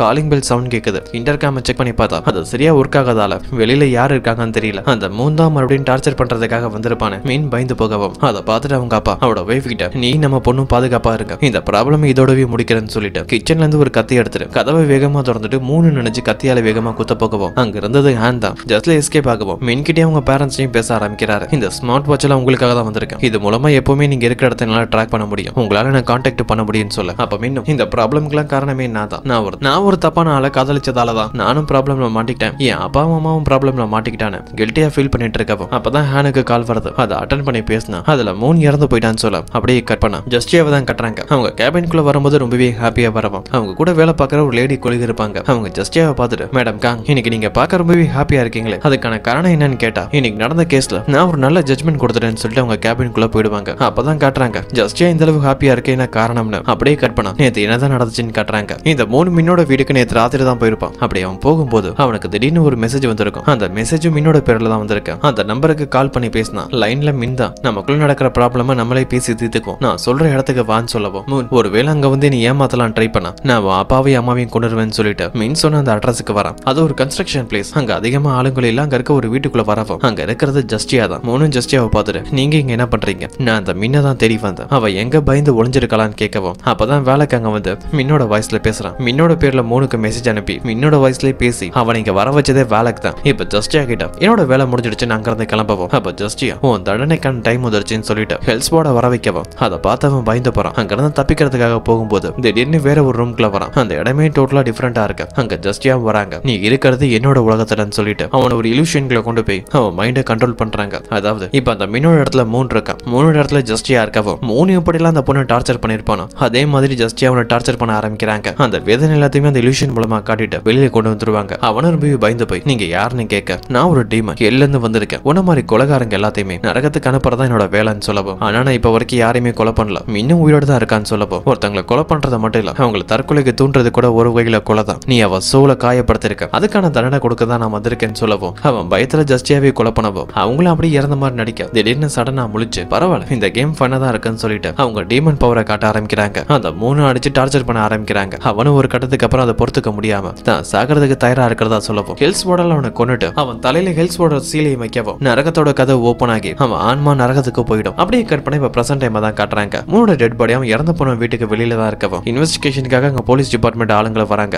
அவங்க கூட தான் ஹேனும் கிம்மும் இருக்கா. 3 டெட் பாடி அவன் தலையில இருக்க சீலையும் பார்த்துட்டு அந்த வீட்டுக்குள்ள வந்து பார்த்தா அது ஃபுல்லா கிளீனா இருக்கு. அங்க சண்டை போட்டதுக்காகவோ இல்ல ஒரு கொலை நடந்த மாதிரியோ எந்த ஒரு எவிடன்ஸும் இல்லாம இருக்க. இப்ப ஜஸ்டியாவை தான் காட்டுறாங்க. ஷாப்பிங் பண்றதுக்காக ஒரு இடத்துக்கு வந்திருக்கவும் கூட தான் வேலைக்கு இருக்க. நம்ம எதுக்கும் கவலைப்பட வேண்டியதில்ல, நான் எல்லா எவிடன்ஸும் கிளியர் பண்ணிட்டேன்னு சொல்றாரு. இந்த வேலைக்கு தான் போலீஸ்க்கு எந்த ஒரு க்ளூவும் கிடைக்க கூடாதுன்னு நரகத்துல இருந்து சில பேரை வர வச்சு 3 பனிஷ்மெண்ட் பண்ணும்போது அந்த இடத்துல அவனோட நிறைய பிளேட் சிந்தி இருக்கும். அங்க இருக்கிற பொருளுங்களும் உடஞ்சு போயிருக்கும். அது எல்லாத்தையுமே அவங்க மேஜிக்கல் பவர்ஸை வச்சு சரி பண்ணிருப்பாங்க. அதனாலதான் போலீஸ்க்கு எந்த ஒரு க்ளூவும் கிடைச்சிருக்காது. இப்ப வேலைக்கு நம்ம தான் எல்லா எவிடன்ஸையும் கிளியர் பண்ணிட்டு வந்துட்டோமே, அப்ப எதுக்காக அந்த 3 டெட் பாடி அந்த வீட்டு வாசலை விட்டுட்டு வந்தீங்கன்னு கேட்கவும் நம்ம என்ன பண்ணாலும் அதுல ஒரு சுவாரஸ்யம் வேணும், போலீஸால என்ன பண்ண முடியுதுன்னு பாப்போம். அதனாலதான் டெட் பாடி அங்க விட்டு வந்ததா சொல்லவும் கட் பண்ணா போலீஸ் ஸ்டேஷன்ல இருக்க ஹானி அவங்க டீமை தான் காட்டுறாங்க. இந்த 3 எப்படி திடீர்னு இறந்து போயிருப்பான், அவனை யாரை தான் கொண்டு இருப்பான்னு சொல்லி இன்வெஸ்டிகேஷன் பண்ணிட்டு இருக்காங்க. அப்ப மின்ன இருக்க அபார்ட்மெண்ட் சரௌண்டிங்ல இருக்க எல்லா இடத்தோட சிசிடிவி கேமராவை செக் பண்ணதுல மின்ன பாக்குறதுக்காக நேற்று ராத்திரி 3 அங்க வந்திருக்கானோ அந்த டைம் அவனுக்கு ஏதோ ஒரு கால் வரவும் தான் அவங்க இருந்து கிளம்பி இருக்கான்னு சொல்லவும் கிமோ அந்த நம்பர் யாரோடதுன்னு கேட்க அது ஒரு ஃபேக் நம்பர், பொய்யான எவிடன்ஸ் கொடுத்து வாங்கியிருக்காங்கன்னு சொல்ல. அப்போ கொலை நடந்த இடத்துல எதுவும் சிசிடிவி ஃபுட்டேஜ் கிடைச்சிச்சான்னு கேட்டா அது கன்ஸ்ட்ரக்ஷன் நடந்துட்டு இருந்த இடம், அதனால சிசிடிவி எதுவும் இன்ஸ்டாலேஷன் பண்ணலன்னு சொல்ல. அப்ப அந்த 3 தலையில ஒரு சீல் இருந்துச்சு, அதுக்கான அர்த்தம் என்னன்னு கேட்க அது ஒரு பழங்கால கிரீக் வேர்ட், அதுக்கான அர்த்தம் நரகன்னு சொல்ல. ஹேனோ இப்படி ஒரு சீலை விட்டுட்டு போயிருக்கான், இந்த கொலைகாரன் யாரா தான் இருப்பான்னு சொல்லி யோசிக்க ஜஸ்டியாவை தான் காட்டுறாங்க. அவங்க நரகத்துக்கு அனுப்ப வேண்டிய 10 சோல்ல ஒரு சோலை வெற்றிகரமா அனுப்பினாலும் இன்னும் 9 சோல் இருக்கு. அடுத்து யாரை தான் கொலை பண்ணலாம்னு சொல்லி டீடைல்ஸை கலெக்ட் பண்ணிட்டு இருக்க. அங்க வேலைக்கு வரான். இப்படி ஒரு கொலைக்கே நம்ம இவ்வளவு டைம் எடுத்துட்டு இருந்தா எப்படி மத்தவங்களை கொலை பண்றது? என்கிட்ட ஒரு ஐடியா இருக்கு. குற்றவாளிங்க அதிகமா வரது 2 இடம் தான், ஒன்னு கோர்ட்டுக்கு, அடுத்து போலீஸ் ஸ்டேஷனுக்கு. அப்ப என்ன போலீஸாக சொல்றேன்னு ஜஸ்டியா கேட்க வேலைக்கு நீங்க போலீஸ் ஆக வேண்டியதில்ல, ஆனா நீங்க யாராவது போலீஸ் கூட இருந்தீங்கன்னா உங்களால குற்றவாளியை கண்டுபிடிக்க முடியும். உங்களுக்கு அந்த போலீஸ் ஆபீசர் ஹேனா தெரியும்ல, நீங்க மட்டும் அவங்க கூட ஃப்ரெண்டா பழகினீங்கன்னா அவன் மூலமா நிறைய குற்றவாளிகளை பத்தி உங்களுக்கு தெரிய வரும்னு சொல்ல. அந்த டைம் தான் அந்த லேடி குலிக் மறுபடியும் வந்து மிஸ்டர் காங் சீஃப் ஜட்ஜ் உங்களை மீட் பண்ண வர சொன்னாங்கன்னு சொல்ல. காங் வந்து சீஃபை தான் பார்க்க போறாங்க. இப்ப இந்த சீஃப் ரொம்பவே கோவமா இருக்க. அதுக்கான காரணம் 3 இறந்து போனதான். அந்த மீனோட கேஸ்ல அந்த 3க்கு எதிராக எல்லா எவிடன்ஸும் ஸ்ட்ராங்கா தான் இருந்திருக்கு. நீங்க அவனுக்கு தண்டனை தராம ரிலீஸ் பண்ணிட்ட, அவனையும் இப்ப இறந்து போயிட்டான். இது ஒரு ப்ராப்ளமா கிரியேட் ஆகும். இந்த ப்ராப்ளம்க்குலாம் நீ தான் காரணம்னு சொல்ல. ஜஸ்டியாவா இப்ப நான் என்ன பண்ணணும்னு கேட்க இதுக்கப்புறமாவது ஒழுங்கா ஒரு ஜட்ஜ் மாதிரி நடந்துக்கும், உன் நடவடிக்கையை மாத்திக்கும், இத மாதிரி ட்ரெஸ் போடாத, அதிகமா முக்கியமா மேக்கப் போடாதன்னு சொல்லவும் அதெல்லாம் கேட்டு ஜஸ்டியாவும் என்னால அதை முடியாதுன்னு கத்திட்டு அங்க இருந்து போயிடுவாங்க. அந்த சீஃபும் புலம்பிட்டு இருக்காரு. இந்த பொண்ணால இன்னும் எத்தனை பிரச்சனையை சமாளிக்க போறேன்னு தெரியல. இந்த பொண்ணுக்கு மட்டும் அந்த அரசியல்வாத ஜியாங் சப்போர்ட் பண்ணலாம், இவளை எப்பவும் இந்த வேலை விட்டு அனுப்பியிருப்பேன்னு சொல்லவும் அப்பதான் சீஃபுக்கு இவ்வளவு நேரம் ஜியாங்னு ஒருத்தரை பத்தி சொல்லியிருப்பாங்களே அவர்கிட்ட இருந்து கால் வருது. இந்த ஜியாங் காங்கு பெரிய சப்போர்ட்டா இருக்கவும் தான் இந்த சீஃபால காங்குக்கு எந்த ஒரு பனிஷ்மெண்ட் கொடுக்க முடியல. கட் பண்ண லஞ்ச் டைம்ல ஜஸ்டியா காங்கோட வேலை பார்த்தா அவங்க கொலிக்ஸோட தான் உட்காந்துட்டு இருக்கவும் அவங்க கிட்ட ஜியாங்னா யாருன்னு உங்களுக்கு தெரியுமா, எனக்கு சரியா ஞாபகம் இல்லைன்னு சொல்ல. ஜஸ்டியா காங்கோட பாடியை பொசஸ் பண்ணதுக்கு அப்புறம் அவங்க எக்காரணத்தை கொண்டு மாட்டிக்க கூடாதுன்னு ஒரு குறிப்பிட்ட நினைவுகளை மட்டும் ஞாபகம் இல்லைன்னு சொல்லி அதாவது டெம்பரரி மெமரி லாஸ்ன்னு சொல்லி மத்தவங்களை ஏமாத்திருப்பாங்க. அவங்களும் ஞாபகம் மறதியால தான் அவரை மறந்துருப்பேன்னு நினைக்கிறேன். அந்த ஜியாங் உனக்கு நிறைய உதவி பண்ணியிருக்காரு, அவருக்கு 2 பசங்க இருக்காங்க, அந்த 2வது பையன் கொஞ்சம் மோசமானவன், அதனாலதான் ஜியாங் அவர் மூத்த பையனோட உனக்கு என்கேஜ்மெண்ட் பண்ணாரு, ஆனா அதை நீங்க கேன்சல் பண்ணிட்டீங்க, அப்பவும் ஜியாங் உங்க மேல அக்கறையா தான் இருந்தாருன்னு சொல்ல. இப்ப கட் பண்ண அந்த ஜியாங் அவரோட பசங்களை தான் காட்டுறாங்க. அவங்கள மீட் பண்ண தான் சீஃப் வந்திருப்பாரு. இந்த பையன் தான் ஜியாங்கோட 2வது பையன், அடுத்து இதுதான் மூத்த பையன். இந்த மூத்த பையன் கூட நடந்த என்கேஜ்மெண்ட் தான் காங் கேன்சல் பண்ணிருப்பாங்க. இப்ப இவங்க எல்லாருமே ஒரு ஏரியால நடக்க போற ரீடெவலப்மெண்ட் ஒர்க் பத்தி தான் பேசிட்டு இருக்காங்க. அப்ப ஜியாங்கோ காங்க யாரோ கொலை பண்ண ட்ரை பண்ணிருக்காங்க. அந்த இன்சிடென்ட்க்கு அப்புறம் காங்குக்கு சில நினைவுகளை மறந்ததா கேள்விப்பட்டேன், அது உண்மையான்னு கேட்க சீஃப் அது உண்மைதான், காங்குக்கு சில நினைவுகள் இல்ல, அதோட அந்த இன்சிடென்ட்க்கு அப்புறம் காங் மொத்தமா வேற ஒரு ஆளு மாதிரி நடந்துக்கிறாங்க, அவங்க நடவடிக்கை பழக்கம் எல்லாமே டிஃபரெண்டா இருக்குன்னு சொல்லவும் ஜியாங்கோ காங்கினோட பொண்ணு மாதிரி அவளை நீங்க தான் எனக்காக பத்திரமா பாத்துக்கணும்னு சொல்ல. ஜஸ்டியாவையும் வேலைக்கு தான் காட்டுறாங்க. அவங்க தங்கிட்டு இருக்க காங்கோட வீட்டுக்கு தான் இப்ப போயிட்டு இருக்கவும் வீட்டுக்கு வந்த உடனே பிரேயர் சவுண்ட் கேக்குது. அதை கேட்ட உடனே இங்க இருக்க கூடாது, அங்க இருந்து 2 பேரும் ஓட ட்ரை பண்றாங்க. ஏன்னா இந்த வீட்டோட ஓனர் ஒரு கிறிஸ்டியானிட்டியை ஃபாலோ பண்றாங்க. அவங்க போறதுக்கு முன்னாடி இந்த ஓனர் வெளியில வந்துருவாங்க. அவங்களும் இவங்க 2 பேரும் பிரேயர்ல கலந்துக்க சொல்றாங்க. ஆனா இவங்க தான் டீமன்ஸ் ஆச்சு. அவங்களால முடியாதுன்னு தப்பிக்க ட்ரை பண்றாங்க. அப்ப அந்த ஹவுஸ் ஓனரும் பிரேயருக்கு வந்தா பிரேயர் மட்டும் இல்ல, உங்களுக்கு ஃப்ரீயா சாப்பாடும் கிடைக்குன்னு சொல்ல ஓசில சாப்பாடு கிடைக்குது. 2 பேர் அந்த பிரேயருக்கு வந்துருவாங்க. இந்த ஹவுஸ் ஓனர் பிரேயருக்காக மட்டும் இவங்க 2 பேரை வர சொல்ல, ஒரு முக்கியமான விஷயம் பேசுறதுக்காக தான் வர சொல்லியிருப்பாங்க. இவங்க மட்டும் இல்ல, இந்த பில்டிங்ல வாடகைக்கு இருக்க எல்லாரையும் தான். இவங்க இருக்க ஏரியால ஒரு புது கன்ஸ்ட்ரக்ஷன் ப்ராஜெக்ட்டை ஸ்டார்ட் பண்ண போறாங்க. அதனால ஒரு கன்ஸ்ட்ரக்ஷன் கம்பெனி இந்த ஏரியால இருக்க மொத்த லேண்டையும் வாங்க ட்ரை பண்ணிட்டு இருக்காங்க. சுத்தி இருக்க எல்லாருமே லேண்டை வித்துட்டாங்க. ஆனா இந்த ஹவுஸ் ஓனருக்கு அவங்க லேண்டை தர விருப்பம் இல்ல. அப்படியே அந்த கம்பெனிக்காரங்க தொலை பண்ணிட்டு இருக்கவங்க தான் அவங்களுக்கு அகைன்ஸ்டா கம்ப்ளைண்ட் ஃபைல் பண்ணலாம் முடிவு பண்றாங்க. அதுக்காக தான் இவங்க எல்லாருமே வர வச்சு அந்த கம்ப்ளைண்ட் லெட்டர்ல சைன் போட சொல்லவும், அப்ப ஜஸ்டியாவும் இது எனக்கு தேவையில்லாத பிரச்சனை, என்னால சைன் போட முடியாதுன்னு சொல்ல, அப்ப ஹவுஸ் ஓனரும் நீங்க மட்டும் இதுல சைன் போட்டா உங்க வாடகைகளை நான் பாதி குறைப்பேன்னு சொல்லவும் உடனே ஜஸ்டியா கழுத்து போட்டுருவாங்க. ஏன்னா இவங்க பூமியில இருக்கிற வரைக்கும் இவங்க லைஃப் நடத்த இவங்களுக்கு பணம் தேவைப்படும். அதனாலதான் உடனே ஒத்துக்கிட்டு கையெழுத்து போட்டு அங்க இருந்து கிளம்ப பாக்குறாங்க. அப்ப அந்த ஹவுஸ் ஓனர் அவங்களை நிறுத்தி போறதுக்கு முன்னாடி மறுபடியும் ஒரு வாட்டி பிரேயர் பண்ணலாம்னு சொல்லிட்டு ஜஸ்டியாவோட கையை பிடிச்சு பிரேயர் பண்ண ஆரம்பிக்கிறாங்க. ஆனா டீமனால அதை தாங்க முடியாம அங்க இருக்கிற எல்லார்ட்டுமே கடவுள் இப்ப என்கிட்ட பேசினார், அவர் என்கிட்ட என்ன சொன்னாரு தெரியுமா, என்ன நல்லா தூங்க சொன்னதா சொல்லிட்டு அங்கிருந்து எஸ்கேப் ஆகி அவங்க ரூமுக்கு வந்துருவாங்க. அதுக்கப்புறம் நம்ம அடுத்து கொலை பண்ண போற ஆளை எப்படி தேடுறதுன்னு சொல்லி கண்டுபிடிக்கும் போதுதான் வாலக் சொன்ன ஐடியா ஞாபகம் வருது. அந்த ஹேண்ட் கூட மட்டும் பழகினா போதும், அவன் மூலமா நிறைய கிரிமினல்ஸ் பத்தி தெரிய வரும். நமக்கு தேவைப்படுற கிரிமினல்ஸ் கண்டிப்பா மாட்டுவானு அதுக்காக ஒரு பிளான் பண்ணிட்டு பக்கத்துலயே ஒரு கபோர்ட் இருக்கும். தூங்குறதுக்காக அந்த கபோர்ட்குள்ள போயிடுவாங்க.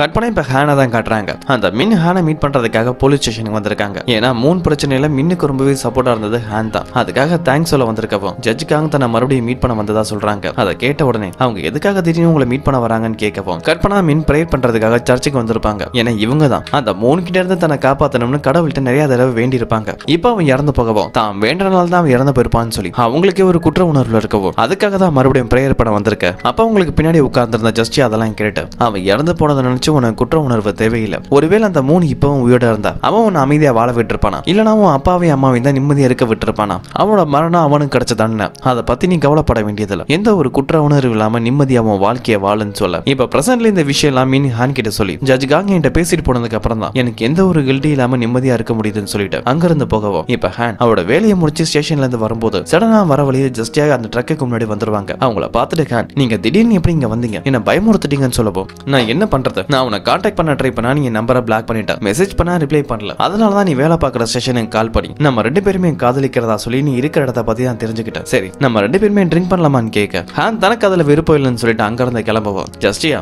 நீ மட்டும் இப்ப என் கூட குடிக்க வரலாம், அதால உனக்கு தான் பிரச்சனை, நான் மறுபடியும் ஸ்டேஷனுக்கு கால் பண்ணுவேன். அங்க உள்ள வேற ஒரு ஆபீசர்ட்ட நீ நானும் காதலிக்கிறதா அவன் என்ன காதலிச்சு ஏமாத்துட்டதா ஒரு புது கதையை உருவாக்குவேன்னு சொல்ல ஜஸ்டியா இப்படி பிளாக்மெயில் பண்ணவும் ஹானுக்கு வேற வழி இல்லாம அவங்க கூட ட்ரிங்க் பண்ண ஒத்துக்கவும் இப்ப ஹேங் அவுட்ல இருக்க ஹான் கிட்ட ஜஸ்டியா நான் சில கிரிமினல்ஸ் பத்தி தெரிஞ்சுக்க விரும்புறேன், உன்னால எனக்கு அதுக்கு உதவி பண்ண முடியுமான்னு கேட்க நான் எதுக்காக உங்களுக்கு உதவி பண்ணணும், அதோட நீங்க எதுக்காக குற்றவாளிகளை பத்தி தெரிஞ்சுக்கணும்னு கேட்டா ஏன்னா நான் ஒரு ஜட்ஜுப்பா, குற்றவாளிகளை உங்களோட மைண்ட் செட்டையும் பத்தி தெரிஞ்சுக்கிட்டா தான் என்னால சரியான தண்டனை கொடுக்க முடியும். கொலை பண்ணி அந்த குற்ற உணர்வே இல்லாத ஒரு குற்றவாளியோட பேரை மட்டும் உன்னால சொல்ல முடியுமான்னு சொல்ல ஹான் போதில தன்னோட பேரை சொல்றான். ஜஸ்டியாவும் நான் உன் பேரை கேட்கல கொலகாரனோட பேரை கேட்டதா சொல்லவும் நானும் கொலகாரனோட பேரை தான் சொல்றேன், நானும் ஒரு கொலகாரன் தான், என்னால 3 பேர் இறந்து போயிட்டாங்கன்னு சொல்ல ஜஸ்டியாவால அதை நம்ப முடியல. நீ ஒரு கொலகாரனா இருந்தா எப்படி உன்னால போலீஸ் ஆக முடியும்னு கேட்க அது என்னோட பாஸ்ட், போலீஸ்ல ஜாயின் பண்றதுக்கு முன்னாடி நான் பண்ண கொலைன்னு சொல்லவும் ஜஸ்டியாவும் நீ கொலை பண்ணதான் சொன்னீங்க, அவங்களை கொலை பண்ணதை நினைச்சு என்னைக்காவது குற்ற உணர்வுல இருந்திருக்கியா, இல்லன்னா அவங்க கிட்ட மன்னிப்பு கேட்கணும்னு நினைச்சிருக்கியான்னு கேட்க அதுக்கு ஹான் இறந்ததுக்கு அப்புறம் குற்ற உணர்வோ மன்னிப்பு கேட்ட எந்த ஒரு பிரயோஜனம் இல்ல, அதனால அவங்கள்ட்ட மன்னிப்பும் கேட்கல குற்ற உணர்வு இல்லைன்னு சொல்லவும் நீ யாரை கொலை பண்ணியோ அவங்க குடும்பத்தை சேர்ந்து யாரையாவது என்னால மீட் பண்ண முடியுமான்னு கேட்க அவங்களும் உன் பக்கத்துல தான் உட்கார்ந்துருக்காங்க, அந்த இறந்து போன குடும்பத்தில் சேர்ந்த ஒரு ஆளு உன் பக்கத்துல தான் உட்கார்ந்துருக்கதா சொல்லிட்டு கண்ணுல கண்ணீரோட போதையில ஹான் தூங்கிடுவாரு. ஹான் இவ்வளவு நேரம் சொன்னது அவரோட குடும்பத்தை பத்தி தான். கற்பனா சின்ன பையனா இருக்க ஹானை தான் காட்டுறாங்க. ஸ்கூல் முடிஞ்சு வீட்டுக்கு வரும்போது அவன் குடும்பத்துல இருக்க எல்லாருமே இறந்து போயிருப்பாங்க. சின்ன பையனா இருக்க ஹானும் ரொம்பவே பயந்து போயிருக்கவும் அப்ப திடீர்னு ஒரு ஆளு பிளாக் கலர் மாஸ்க் மாட்டிட்டு கையில ஒரு கோடாரியோட ஹானை பார்த்த மாதிரியே வர சீனா அப்படியே கட் பண்ணா மறுபடியும் பிரசன்ட் டைம் தான் காட்டுறாங்க. ஹான் தூக்கத்துல இருந்து எந்திரிக்கவும் போதையில ஜஸ்டியா கிட்ட பேசின எல்லா விஷயமும் ஞாபகம் வருது. அப்ப ஜஸ்டியா அங்க வர ஹான் கிட்ட நேத்து நீ போதையில சொன்ன எல்லா விஷயமும் உண்மையான்னு கேக்குறாங்க. அதை கீரவும் நேத்து நம்ம பேசினதை பத்தி யார்கிட்டயும் நீ பேச வேணாம்னு சொல்ல ஜஸ்டியாவுக்கு கன்ஃபார்ம் ஆயிடுது இந்த ஹான் கண்டிப்பா ஒரு கொலகாரனா தான் இருக்கணும், அதனால நேத்து ராத்திரி அவங்கிட்ட போதையில பேசின விஷயத்த வேற யாருக்கிட்டயுமே சொல்ல வேணாம்னு நினைக்கிறான்னு சொல்லிட்டு உடனே ஹெல்த் போர்ட வர வச்சு ஹானோட உடம்புலயே கத்தியால குத்திடுவாங்க. கத்தி குத்துன இடத்துல நிறைய பிளட் ப்ளீட் ஆகி துடிச்சு அதே இடத்துல இறந்து போகவும் இப்ப ஹானோட ஆன்மாவை நரகத்துக்கு அனுப்புறதுக்காக நரகத்தோட கதவை திறக்கிறதுக்கு ஹானோட உடம்புல சீல் வைக்க போகும்போது திடீர்னு ஒரு இடத்துல அதிகமா சிலந்திக வர ஆரம்பிக்குது. சுத்தி கிளைமேட் சேஞ்ச் ஆக அங்க ஒரு சூறாவளி உருவாகி அதுல இருந்து பெயில் வரவும் ஜஸ்டியா மேல கோவப்படுறாரு. நீ மறுபடியும் ஒரு பெரிய தப்பு பண்ணிருக்க, இப்ப நீ யார கொன்னியோ அவன் ஒரு அப்பாவி பாதிக்கப்பட்டவன், அப்படிப்பட்ட ஒருத்தனை தான் நீ இப்ப கொன்னு இருக்க, நீ பண்ண தப்புக்காக அவனோட உயிரை நான் திரும்பி தரப்போறேன், அதோட நீ மறுபடியும் சரியா விசாரிக்காம முட்டாள்தனமா பண்ண தப்புக்கான தண்டனை உனக்கும் கிடைக்கும், 1 வருஷத்துக்குள்ள வருஷத்துக்குள்ள நீ 10 பேரை இனிமேல் கொலை பண்ண வேண்டியதில்ல, அதுக்கு பதிலா 20 பேரை கொண்டு நரகத்துக்கு அனுப்பணும், இல்லனா உன்னோட உயிர் பறிக்கப்படும்னு சொல்லிட்டு அங்க இருந்து கிளம்பிடுவாரு. அடுத்த செகண்ட் ஹானோட உடம்புல இருந்து வெளியில போன எல்லா ரத்தமும் மறுபடியும் அவன் உடம்புல சேர்ந்து அவனுக்கு உயிர் வர அவன் காயமும் தானாமே குணமாகுது. அத ஹானும் பார்க்க அவனுக்கு என்னதான் நடக்குதுன்னு புரியாம இருக்கும் போது ஜஸ்டியாவும் இவன் கண்டிப்பா நம்மள சும்மா விட மாட்டானு, நீ என்ன அரெஸ்ட் பண்ணிக்கலான்னு ஹேண்ட் கஃப் மாட்ட கையை காட்ட அவனும் கோவத்தில் ஜஸ்டியாவை அரெஸ்ட் பண்ணி போலீஸ் ஸ்டேஷனுக்கு கூட்டிட்டு வந்து இந்த காங்க என்ன கொலை பண்ண கத்தியால குத்துனாங்கன்னு சொல்லுவா. அது யாருமே நம்ப மாட்டாங்க. ஏன்னா அதுக்கான எந்த ஒரு அடையாளமும் ஹானோட பாடியில இல்ல. அதான் தானாவே குணமாயிருச்சு. அதனால கிம்மோ ஆல்கஹால் ரேட்டர் மூலமா ஹானை செக் பண்ணி பார்த்தா அவனே ராத்திரி குடிச்சிருக்கான்னு தெரிய வர போதையில தான் இப்படி உளறானு ஹேன் பேச்ச கிம் அவங்க கொலிகும் நம்ப மாட்டாங்க. அதோட கிம்மும் ஜஸ்டியா கிட்ட போதையில ஹேன் உளர்னதா அவங்க கிட்ட மனுப்பி கேட்டு அங்க இருந்து அனுப்பிடுவாங்க. ஹானும் என் பேச்சை யாரும் நம்ப மாட்டாங்க, இப்ப என்னதான் பண்றதுன்னு யோசிக்கவும் கற்பனை ஒரு ரோட்ல தான் காட்டுறாங்க. அங்கதான் ஜஸ்டியாவும் வேலைக்கு இருக்க. ஜஸ்டியா பெயில் மறுபடியும் தண்டனை கொடுத்த விஷயத்தை பத்தி சொல்லவும் அதெல்லாம் கேட்ட வேலைக்கு ஒரு வருஷத்துக்குள்ள 10 பேரை கொல்றதுக்கே திண்டாடிட்டு இருக்கோம், இதுல 20 பேரை எப்படி கொல்றதுன்னு பேசிட்டு இருக்க. அப்ப அங்க வேலை பார்க்குற ஒரு பொண்ணு வந்து யாருக்கும் தெரியாத மாதிரி ஜஸ்டியா கிட்ட கத்திய வச்சு மிரட்டுறா. என்ன ஞாபகம் இருக்க, நீ நானும் ஏற்கனவே மீட் பண்ணிருக்கோம்னு சொல்ல இந்த பொண்ணு வேற யாரும் இல்ல, நரகத்தோட வார்டன் தான். நரகத்துல இருந்து காங்கோட ஆன்மா ஒரு லைட்டுக்குள்ள போய் தப்பிச்சிருக்கும்ல, அந்த ஆன்மா எங்க தான் போயிருக்கும் தேடி தான் பூமிக்கு வார்டன் வந்திருப்பாங்க. அவங்களுக்கு ஜஸ்டியாவோட கதையெல்லாம் தெரியாது. காங்கோட ஆன்மாவை தேடி வந்த வார்டனுக்கு அதே உருவத்துல இருக்க காங்கோட பாடியை பார்க்கவும் நரகத்துல இருந்து தப்பிச்ச காங்கோட ஆன்மா மறுபடியும் பூமிக்கு வந்து தான் உடலோட சேர்ந்துருச்சோன்னு சொல்லி வார்டனுக்கு ஒரு டவுட். அதனாலதான் ஜஸ்டியாவை மிரட்டிட்டு இருக்க. அதெல்லாம் வேலை கேட்டு அந்த வார்டனுக்கு புரிய வைக்க ட்ரை பண்றாரு. நீ தப்பா புரிஞ்சுக்கிட்டா நீ மிரட்டிட்டு இருக்கிறது காங்கில நரகத்தோட நீதிபதி ஜஸ்டியான சைகை மூலமா புரிய வைக்க ட்ரை பண்றாரு. ஆனா அந்த வார்டனுக்கு அது புரியல. வாழக்கும் அங்க உள்ள டெஸ்க்ல ஜஸ்டியாவோட பேர் எழுதி காட்டவும் தான் இங்க இருக்கிறது காங்கில ஜஸ்டியான்னு தெரியவும் உடனே கால்ல விழுது நீங்க ஹீரோ, உங்களை பார்க்கணும் பழகான காத்திருந்தேன்னு சொல்லவும் அவங்களும் இங்க எதுவும் பேச வேணா வேற இடத்துக்கு வான்னு சொல்லிட்டு ஒரு இடத்துக்கு வார்டனை கூட்டிட்டு வராங்க. அந்த இடத்துல வார்டன் நான் என்ன தப்பு பண்ணிட்டேன், நீங்க இன்ஸ்பிரேஷன் உங்க மேலேயே கத்திய வச்சிட்டேன்னு சொல்லி அழுதுட்டு இருக்கவும் ஜஸ்டியாவும் நீ ஓவரா நடிக்க வேண்டியதில் நான் உன்னை மன்னிச்சிட்டேன்னு சொல்லவும் வார்டனும் காங்கோட ஆன்மாவை தேடிதான் இங்க வந்ததாவும் அதுக்காக தான் இறந்து போன ஒரு பொண்ணோட பாடியை பொசஸ் பண்ணி என்னோட உடம்புல நான் இருக்கேன், இந்த பொண்ணோட பேரு லீன்னு சொல்றாங்க. அதனால வார்டன் இனிமேல் நம்ம லீனே சொல்வோம். இப்ப லீயும் ஜஸ்டியா பூமிக்கு வந்த கதையை கேட்கவும் அவங்களும் சரியா விசாரிக்காம காங்கோட ஆன்மாவுக்கு தண்டனை கொடுத்தது, அதுக்காக பெயில் இவங்களுக்கு தண்டனை கொடுத்தது, ஹானா கொன்னது, அதுக்காக மறுபடியும் இவங்களுக்கு பெயில் தண்டனை கொடுத்ததுன்னு இது வரைக்கும் நடந்த எல்லா கதையுமே சொல்ல அதெல்லாம் கேட்ட லீயும் நீங்க எதுக்காகவும் கவலைப்படாதீங்க, நான் உங்களுக்கு துணையா இருப்பேன்னு சொல்ல ஜஸ்டியாவும் நல்லதுதான், எனக்கு ஒரு அசிஸ்டன்ட் தேவைப்படுது, எனக்காக நீ சில பேரை கொலை பண்ண வேண்டியது இருக்குன்னு சொல்ல அது என்னோட பாக்கியம்னு சொல்லவும் இவங்க 2 பேரும் என்னமோ பேசட்டும், நம்ம இங்க இருந்து கிளம்பலாம்னு சொல்லிட்டு வாழக்காங்க இருந்து கிளம்ப ஜஸ்டியா லீ கிட்ட ஹானா பத்தி சொல்லிருப்பாங்க. அந்த போலீஸ்காரன் என்ன பண்றது, அவன் உங்களை பத்தி வெளியில போய் சொன்னா அதால உங்களுக்கு தான் பிரச்சனை, அவனுக்கு ஒரு முடிவு கட்டணும்னு சொல்ல ஹானா சமாளிக்கிறதுக்காக ஜஸ்டியாவும் ஒரு பிளான் பண்ண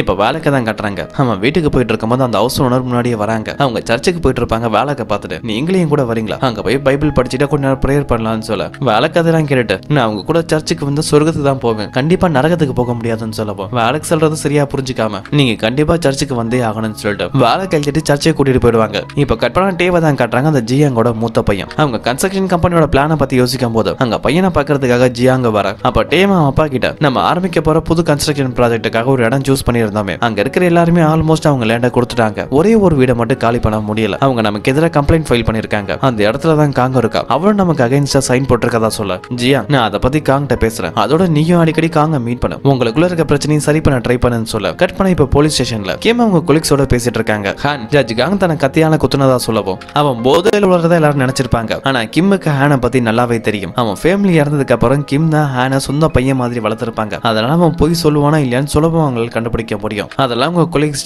ஹான் கண்டிப்பா அந்த காங்கோட விஷயத்துல போய் சொல்லன்னு சொல்லவும் உங்களுக்கு இவ்வளவு சந்தேகம் இருந்தா எதுக்காக அந்த காங்க போக விட்டீங்க, நம்ம அரெஸ்ட் பண்ணி இங்கேயே வச்சிருக்கலாமேன்னு சொல்லவும் அது கிம் ஹான் தன கத்தியால குத்துனதா சொன்னான். ஆனா அதுக்கு அவன் உடம்புல எந்த ஒரு காயமும் இல்ல. அதோட காங்க ஒன்னும் சாதாரண ஆளில் ஒரு ஜட்ஜ் அவங்களை அரெஸ்ட் பண்ண ட்ரை பண்ணி அதனால ஹானுக்கு எந்த ஒரு பிரச்சனையும் வரக்கூடாதுன்னு நினைச்சதா சொல்ல கட் பண்ண இப்ப ஹானை தான் காட்டுறாங்க. ஒரு டாக்டர் தான் மீட் பண்ண வந்திருக்க. ஹான் தான் இறந்து போனது அதுக்கப்புறம் மறுபடியும் உயிரோட வந்ததுன்னு எல்லா கதையும் சொல்லப்போ அவங்களும் ஹானோட பிரெயின்ல ஸ்கேன் பண்ணி பார்த்துட்டு உங்களுக்கு மூளையில எந்த ஒரு ப்ராப்ளமும் இல்ல, ஒருவேளை நீங்க குடிபோதையில் இருந்ததால உங்களுக்கு கற்பனையா தோண விஷயத்த நீங்க உண்மை நம்புறீங்கன்னு சொல்லிட்டு ஹானுக்கு டெலிஷன் டிசார்டர் இருக்காதா ஒரு ரிப்போர்ட் கொடுக்கவும் அதை வாங்கிட்டு வர ஹாஸ்பிட்டலுக்கு வெளியில தான் ஜஸ்டியா காத்துட்டு இருக்க. நான் ஒன்னதான் பார்க்க வந்தேன், நான் உங்ககிட்ட கொஞ்சம் பேச வேண்டியது இருக்குன்னு ஆள் நடமாட்டமே இல்லாத ஒரு இடத்துக்கு ஹானை கூட்டிட்டு வர அப்ப ஹானு நேத்து நடந்ததை பத்தி கேட்கறான். நீங்க யாரு, எனக்கு உண்மையிலே என்னதான் நடக்குதுன்னு கேட்கவும் நான் ஒரு டீமன் நரகத்துல இருந்து வந்திருக்கேன், இப்ப நீ பாக்குறே ஜட்ஜ்கா அவங்க பாடியை ப்ரோசஸ் பண்ணி அதுக்குள்ள இப்ப நான் இருக்கேன்னு சொல்லவும் ஹான் அதை நம்புற மாதிரி இல்ல. அப்ப இந்த கத்தியை பார்த்தா உனக்கு ஞாபகம் வரன்னு சொல்லிட்டு ஹெல்ஸ்வோட அவங்க மேஜிக் மூலமா வர வச்சு இதாலதான் அவனை குத்துனேன்னு சொல்லவும் உடனே ஹான் சுத்தி பார்த்தா பக்கத்துல ஒரு சிசிடிவி கேமரா இருக்கு. உடனே ஜஸ்டியாவும் அவங்க பவர் மூலமா அதை அடிக்க வச்சிருவாங்க. இப்ப எந்த ஒரு எவிடன்ஸ் இல்ல, இங்க எந்த ஒரு விட்னஸ் இல்லன்னு சொல்ல ஹான் ஜஸ்டியாவோட காரை பாக்குறேன். ஏன்னா அதுதான் டேஷ் கேம் இருக்குமே. ஆனா ஜஸ்டியா ஆல்ரெடி அதுல இருந்து மெமரி கார்டை கழட்டி இருப்பாங்க. அதோட ஹான் மொபைலை வாங்கிடுவாங்க. ஹான் ஜஸ்டியாவோட பேசும்போது அவ மொபைல ரெக்கார்ட் ஆன் பண்ணிருப்பான். எனக்கு தெரியாம ஒரு ஆடியோ கூட உன்னால சீக்கிரட்டா ரெக்கார்ட் பண்ண முடியும் முடியலன்னு அதையும் டெலிட் பண்ணிட்டு ஹேண்ட்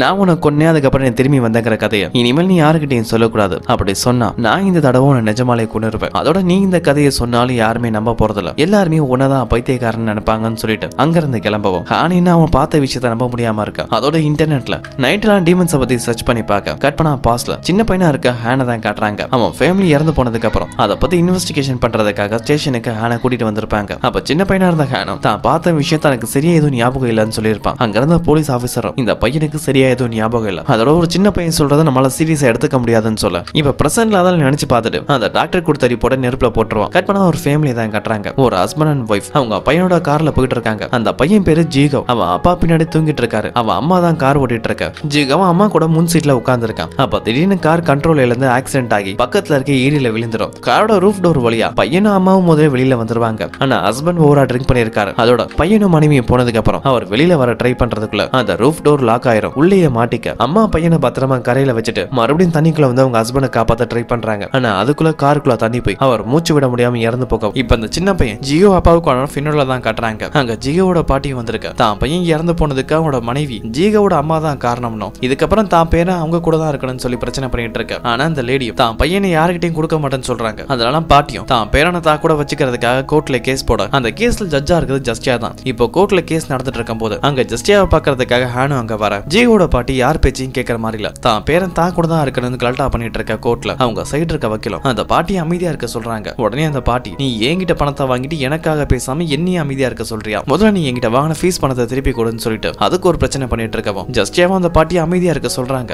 ஆனா அந்த பாட்டி யார் பேச்சையும் கேட்க மாட்டாங்க. அவங்க கத்துற ஒரு செகண்ட்ல ஜஸ்டியாவே அலற வச்சிருவாங்க. அவங்க தொல்லை தாங்க முடியாம வெளியில கூட்டிட்டு போக சொல்லப்போம் அங்கதான் ஜீவோட அம்மாவும் இருக்கு. அந்த பாட்டி கோவத்துல அவங்க அடிக்கிறாங்க. என் பையனை கல்யாணம் பண்ணது அதுக்கப்புறம் அவனை கொன்னது எல்லாமே இன்சூரன்ஸ் பணத்துக்காகவும் அவன் பேர்ல இருக்க வீட்டுக்காகவும் தானே. நீ நினைச்சதெல்லாம் கிடைச்சிருச்சு. அப்புறம் என் பேரனையே என்கிட்ட விடமாட்டேன்னு கோவப்பட்டு பேசும்போதுதான் இந்த லேடி ஜீவோட உண்மையான அம்மா இல்ல ஒரு ஸ்டெப் மாதருங்கிற விஷயம் ஜஸ்டியாவுக்கு தெரிய வர அந்த லேடி மேலேயே சந்தேகம் வர ஆரம்பிக்குது. ஒருவேளை இன்சூரன்ஸ் பணத்துக்காக இந்த பொண்ணு தான் ஹஸ்பண்டை கொலை பண்ணிருப்பாளான்னு சந்தேகம் வருது. அப்படி மட்டும் அவ கொலை பண்ணிருந்தது உண்மையா இருந்தா இவதான் நம்ம அடுத்த டார்கெட்டா இருக்கும்னு அங்கிருந்து உடனே அவங்க கேபினுக்கு போறாங்க. அங்க உள்ள மிரர்ல அந்த லேடியோட பேரை மேஜிக் ஸ்பெல்ல எழுதவும் அந்த லேடி இப்ப என்ன பண்றாங்க எங்க இருக்காங்கன்னு காட்ட அப்ப கூட இருக்க வேலைக்கும் யார் இந்த பொண்ணு எதுக்காக இவ்வளவு பாக்குறீங்கன்னு கேட்டா இந்த பொண்ணோட ஹஸ்பண்ட் இறந்து போயிட்டா. ஒருவேளை இவ தான் கொலை பண்ணிருப்பாளான்னு சொல்லி சந்தேகமா இருக்கு. அது இன்சூரன்ஸ் பணத்துக்காக சொல்லவும் வேலைக்கு அந்த பொண்ணோட முகத்தை பார்த்துட்டு அந்த பொண்ணோட முகத்தை பார்த்தா கொலைகாரி மாதிரி தெரியலன்னு சொல்லவும் அதுக்கு ஜஸ்டியாவும் அப்ப என்ன பாரு என்ன பார்க்கும்போது ஒரு அழகான பொண்ணு மாதிரி தெரியுது. ஆனா நான் ஒரு டீமன் என் உருவத்தை வச்சு அதை கண்டுபிடிக்க முடியுமா? யாரையும் அவங்க உருவத்தை வச்சு முடிவு பண்ணக்கூடாதுன்னு சொல்லிட்டு இந்த பொண்ணு தான் கொலைகாரியா இல்லைன்னு கண்டுபிடிக்கணும். அதுக்கு நான் அவளை போய் நேர்ல மீட் பண்றேன்னு சொல்லிட்டு அங்க இருந்து கிளம்பவும் ஜஸ்டியா போனதுக்கு அப்புறம் வேலைக்கும் அங்க ஒரு கபோர்ட் இருக்கும். அந்த கபோர்ட்குள்ள போய் க்ளோஸ் பண்ணிடுவாரு. இவங்க ரெண்டு பேருமே கபோர்ட் வழியா எங்க தான் போறாங்கன்னு தெரியல. இப்ப ஜஸ்டியா அந்த ஜிகாவோட ஸ்டெப் மதரை தான் பார்க்க கிளம்பிட்டு இருக்கும் போது காங்கோட பேரை சொல்லி யாரோ கத்துற மாதிரி சவுண்ட் கேக்குது. என்னன்னு பார்த்தா கோர்ட்டுக்கு வெளியில நின்று ஹேங் தான் ஸ்பீக்கரை வச்சு காங்கோட பேரை சொல்லி கத்திட்டு இருக்கவும் இந்த ஹேங் கிளம்பாம இன்னைக்கு தான் என்ன பண்றான்னு கோவமா அவனை மீட் பண்ண போறாங்க. ஹேங்ட்ட வந்து இப்ப எதுக்காக இங்க வந்திருக்க என் பேரை ஏல விட்டுட்டு இருக்கேன்னு கேட்கவும் நான் உங்களுக்கு கால் பண்ண அட்டன் பண்ணல மெசேஜ் பண்ணா ரிப்ளை பண்ணல அதனாலதான் உங்களை பாக்குறதுக்காக டைரக்டா வந்தேன். நான் யாருங்கிறத நீ மறந்துட்டியா? நான் ஒரு டீமன் எனக்கும் தெரியும் அதை பத்தி நான் முழுசா தெரிஞ்சுக்க விரும்புறேன். அதனால இன்னும் கொஞ்ச நாள் உங்க கூட தான் இருக்க போறேன்னு சொல்லப்போம் நீ ஏன் இங்க இருந்து போயிடு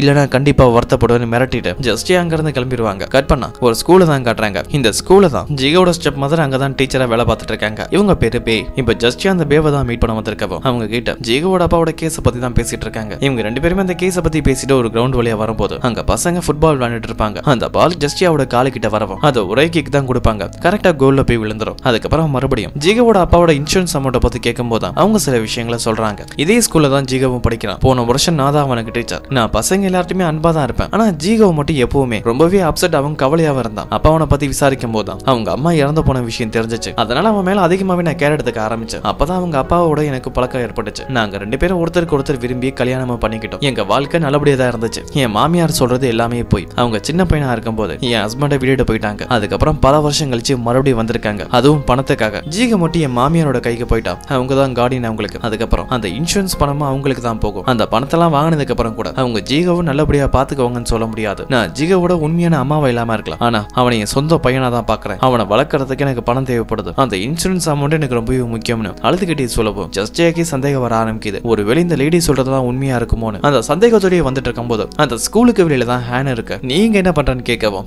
நான் உங்களை தான் பார்க்க வந்ததா சொல்ல என் பின்னாடியே ஃபாலோ பண்றேன்னு சொல்லிட்டு அவன் கழுத்தை பிடிச்சி செவுத்தோட இடிக்க அப்ப ஹேன் அதை நினைச்சு கவலைப்படல. இவன் டீமன்ஸை பத்தி ஓரளவு தெரிஞ்சுக்கிட்டான் போல இருக்கு. ஜஸ்டியா கேட்டியே உங்களால என்ன எந்த ஒரு காரணம் இல்லாம கொல்ல முடியாதுன்னு சொல்லப்போ ஜஸ்டியா அதை காட்டிக்க கூடாதுன்னு நான் நான் நினைச்சா இப்பவே உன்னை கொல்ல முடியும்னு சொல்லிட்டு அடிக்கிற மாதிரி போறாங்க. அப்ப பசங்களாம் கிராஸ் பண்ணி போகவும் அவங்கள பார்த்த உடனே அந்த பசங்க கிராஸ் பண்ணி போகவும் நீ தப்பிச்சேன்னு சொல்லிட்டு அங்க இருந்து அவங்க கார்ல கிளம்ப அதே கார்ல ஹானும் வந்து ஏறான். நீ எதுக்காக இப்ப என் கூட வரேன்னு கேட்டா, நீங்க ஏன் தப்பா புரிஞ்சுக்கிறீங்க, உங்க பாதுகாப்புக்காக நான் உங்க கூட வரேன்னு சொல்ல அவங்க 2 பேருமே அங்க இருந்து கார்ல கிளம்ப. அப்ப ஹானு, நான் அந்த பேவை பத்தி சில டீடைல்ஸ் கலெக்ட் பண்ணேன். அந்த பேக்கு இதுக்கு முன்னாடியே ஒரு தடவை கல்யாணம் ஆயிருக்கு. அவரும் ஒரு ஆக்சிடென்ட்ல மலையில இருந்து கீழே குதிச்சு செத்துருக்காரு. ஆனா அவர் எப்படி செத்தாருன்னா சரியா தெரியல. ஆனா அவர் பேர்ல ஒரு பெரிய இன்சூரன்ஸ் அமௌண்ட் இருந்திருக்கு. அது எல்லாமே பேக்கு தான் வந்திருக்கு. அதுக்கப்புறம் பேவோட 2வது கணவர் ஜீகோட அப்பாவும் இறந்து போயிருக்காரு. அவர் பேர்லயே ஒரு இன்சூரன்ஸ் அமௌண்ட் இருக்கு. இதெல்லாம் கனெக்ட் பண்ணி பார்த்தா நடந்தது விபத்தா இருக்காது, கொலையாதான் இருக்கணும். அதுவும் இன்சூரன்ஸ் பணத்துக்காக தான் நடந்திருக்கணும். அந்த ஜீகோங்கிற பையன் யாருகிட்ட இருக்கானோ அவனோட கார்டியனுக்கு தான் அந்த பணம் போய் சேரும். அதுக்காக தான் இந்த ப்ராப்ளம்லாம் நடக்குதுன்னு சொல்ல அதெல்லாம் ஜஸ்ட் அவன் கேட்ட, நீ எதுக்காக இந்த டீடைல்ஸ் எல்லாம் கலெக்ட் பண்றேன்னு கேட்டா, ஏன்னா இந்த கேஸ்ல நீங்க இன்வால்வ் ஆயிருக்கீங்களே, நான் உங்க கூட இருந்தா என்னால உங்களுக்கு நிறைய உதவி பண்ண முடியும். அதை காட்டுறதுக்காக தான் இந்த டீடைல்ஸ் எல்லாம் நான் கலெக்ட் பண்ணதா சொல்ல இப்ப ஜஸ்ட் அவங்களோட வீட்டுக்கு தான் வரவும் கூடவே ஹான் இருக்கு. நீங்க ஜீகோட பாட்டியை மீட் பண்ண போறீங்க,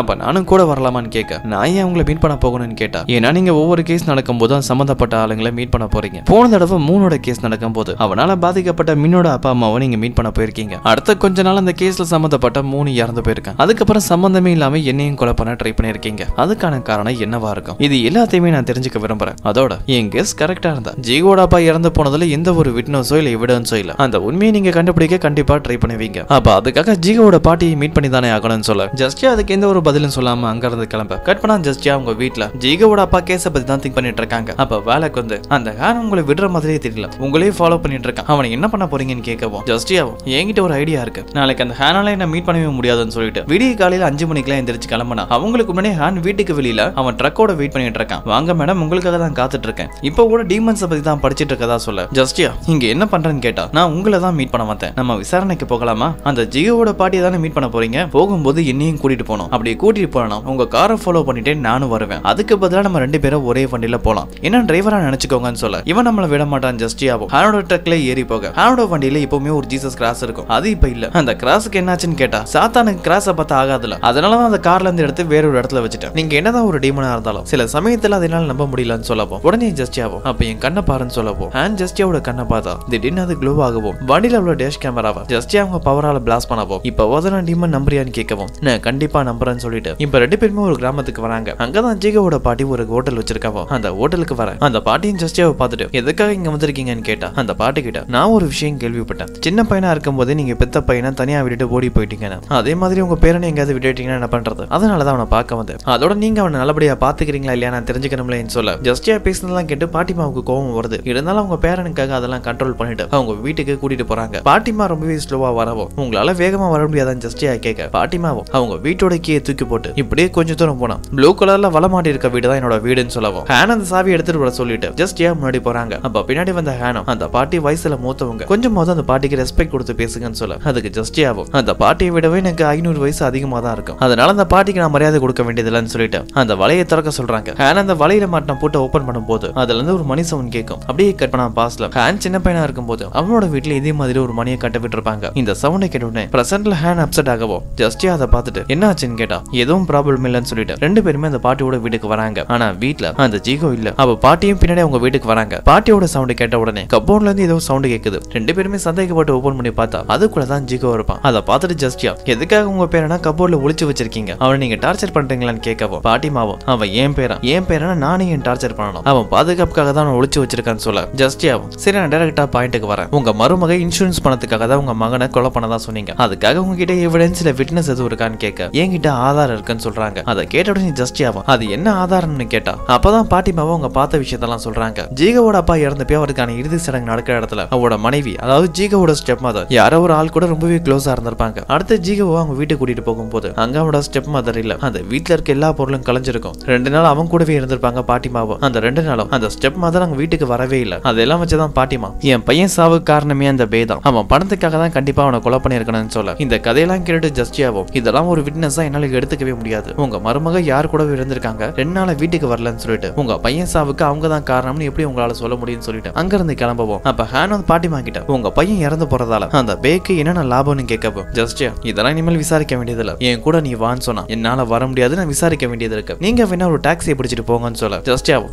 அப்ப அவன் வண்டியோட கீயை கூட இல்ல இப்பவே என் கூட வான்னு சொல்ல இந்த ஜஸ்டியா சொன்னா கேட்க மாட்டாங்கன்னு உடனே ஹானும் அவன் கழுத்துல உள்ள ஜீசஸ் கிராஸ் எடுத்து காட்டவும் அதை திடீர்னு பார்த்த உடனே ஜஸ்டியாவோட கண்ணுக்கு ஏதோ ஆயிடும். உடனே ஹானும் அந்த ஜீகோவை வர சொல்லி ஆன்டிக்கு ஏதோ கண்ணில் ப்ராப்ளம் போல இருக்கு, நீ வெளியில கொஞ்ச நேரம் கூட்டிட்டு போப்பான்னு சொல்லிட்டு ஜிகோவோட ஜஸ்டியாவை அனுப்பிட்டு ஜிகோவோட பாட்டி கிட்ட அவங்க பையனோட கேஸ பத்தி இன்வெஸ்டிகேஷன் பண்ணிட்டு இருக்க. இப்ப ஜிகோ ஜஸ்டியாவை பீச் ஓரமா கூட்டிட்டு வந்திருக்கான். அங்கதான் ரெண்டு பேரும் பேசிட்டு இருக்க. அப்ப ஜஸ்டியாவோ உன் பாட்டி ஏன் இவ்வளவு மோசமா இருக்காங்கன்னு கேட்கவோ, நீங்க என் பாட்டியை தப்பா புரிஞ்சுக்கிட்டீங்க, அவங்க ரொம்பவே நல்லவங்க, என்ன நல்லபடியா பாத்துக்கிறாங்கன்னு சொல்லிட்டு நான் உங்ககிட்ட கேட்கலாமா, ஒருவேளை என் அப்பா ஆக்சிடென்ட்ல இறந்து போகாம யாராவது அவரை கொண்டு இருந்தா அவங்களுக்கான தண்டனை கிடைக்குமான்னு கேட்க ஜஸ்டியாவோ நீ சொல்றது உண்மையா இருந்தா அதுக்கான ஆதாரமோ இல்ல சாட்சியா இருந்தா தப்பு பண்ண ஆளுக்கு தண்டனை கிடைக்கும்னு சொல்ல. அப்ப ஜிகவும் நான் நல்லா டிராயிங்ஸ் வரைவேன், அதை நீங்க பாக்குறீங்களான்னு கேட்டு அவன் வீட்டுக்கு கூட்டிட்டு வரான். அங்க அவன் வரைஞ்ச டிராயிங்ஸ் எல்லாம் காட்டிட்டு இருக்கப்போ அதுல ஒரு டிராயிங்கை பார்த்துட்டு ஜஸ்டியா இந்த டிராயிங்கான அர்த்தம் என்ன, இந்த டிராயிங்ல இருக்கிறது நீயும் உன் ஸ்டெப் மதருமான்னு கேட்க அவன் எதுவும் சொல்லாம அமைதியா இருக்கான். ஜஸ்டியாக்கு டவுட் வந்து ஒருவேளை உன் ஸ்டெப் மதர் யாருக்கிட்டே எதுவும் சொல்லக்கூடாதுன்னு சொன்னாங்களான்னு கேட்க ஜிகு ஆமான்னு சொல்லப்போ கற்பனா ஹானதான் காட்டுறாங்க. ஜிகுவோட பாட்டியோட தான் பேசிட்டு இருக்க. அப்ப பாட்டி மாவோ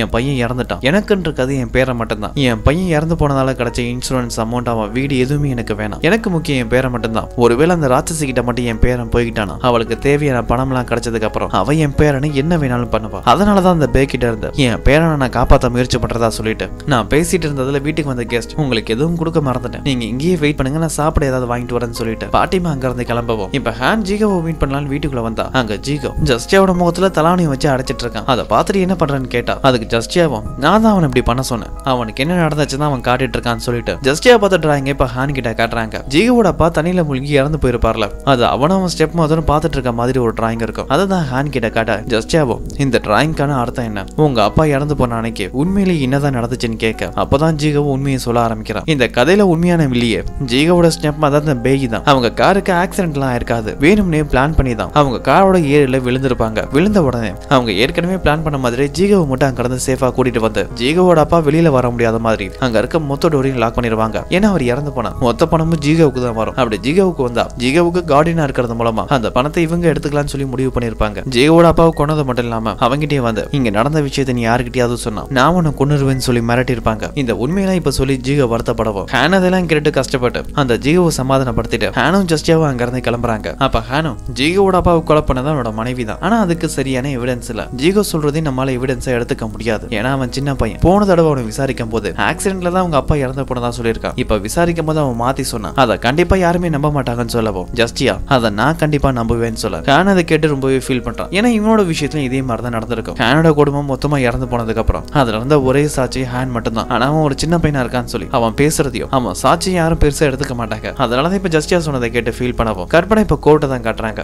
ஜிகோவோட கஸ்டடி கேஸ் தான் நடந்துட்டு இருக்கு. ஜஸ்டியா அந்த கேஸை தள்ளுபடி பண்ணிடுவாங்க. அதோட ஜிகோ யார்கிட்ட இருக்குங்கிற முடிவை அவரோட ஸ்டெப் மதர் பேகி தான் முடிவெடுக்கணும்னு சொல்ல பாட்டிமா அதெல்லாம் கேட்டு கோவப்படுறாங்க. இன்னொரு பக்கம் ஜிகோட ஸ்டெப் மதர் அந்த பேகி தான் நினைச்ச மாதிரி எல்லாமே நடக்குதுன்னு ஆனந்தத்துல இருக்கவும் ஹானும் அங்க நடக்கிறதெல்லாம் பார்த்துட்டு இருக்கா. இதோட இந்த எபிசோட் கம்ப்ளீட் ஆகுது. இதுக்கப்புறம் என்ன நடக்குதுன்னு அடுத்த ஒரு வீடியோல பார்ப்போம்.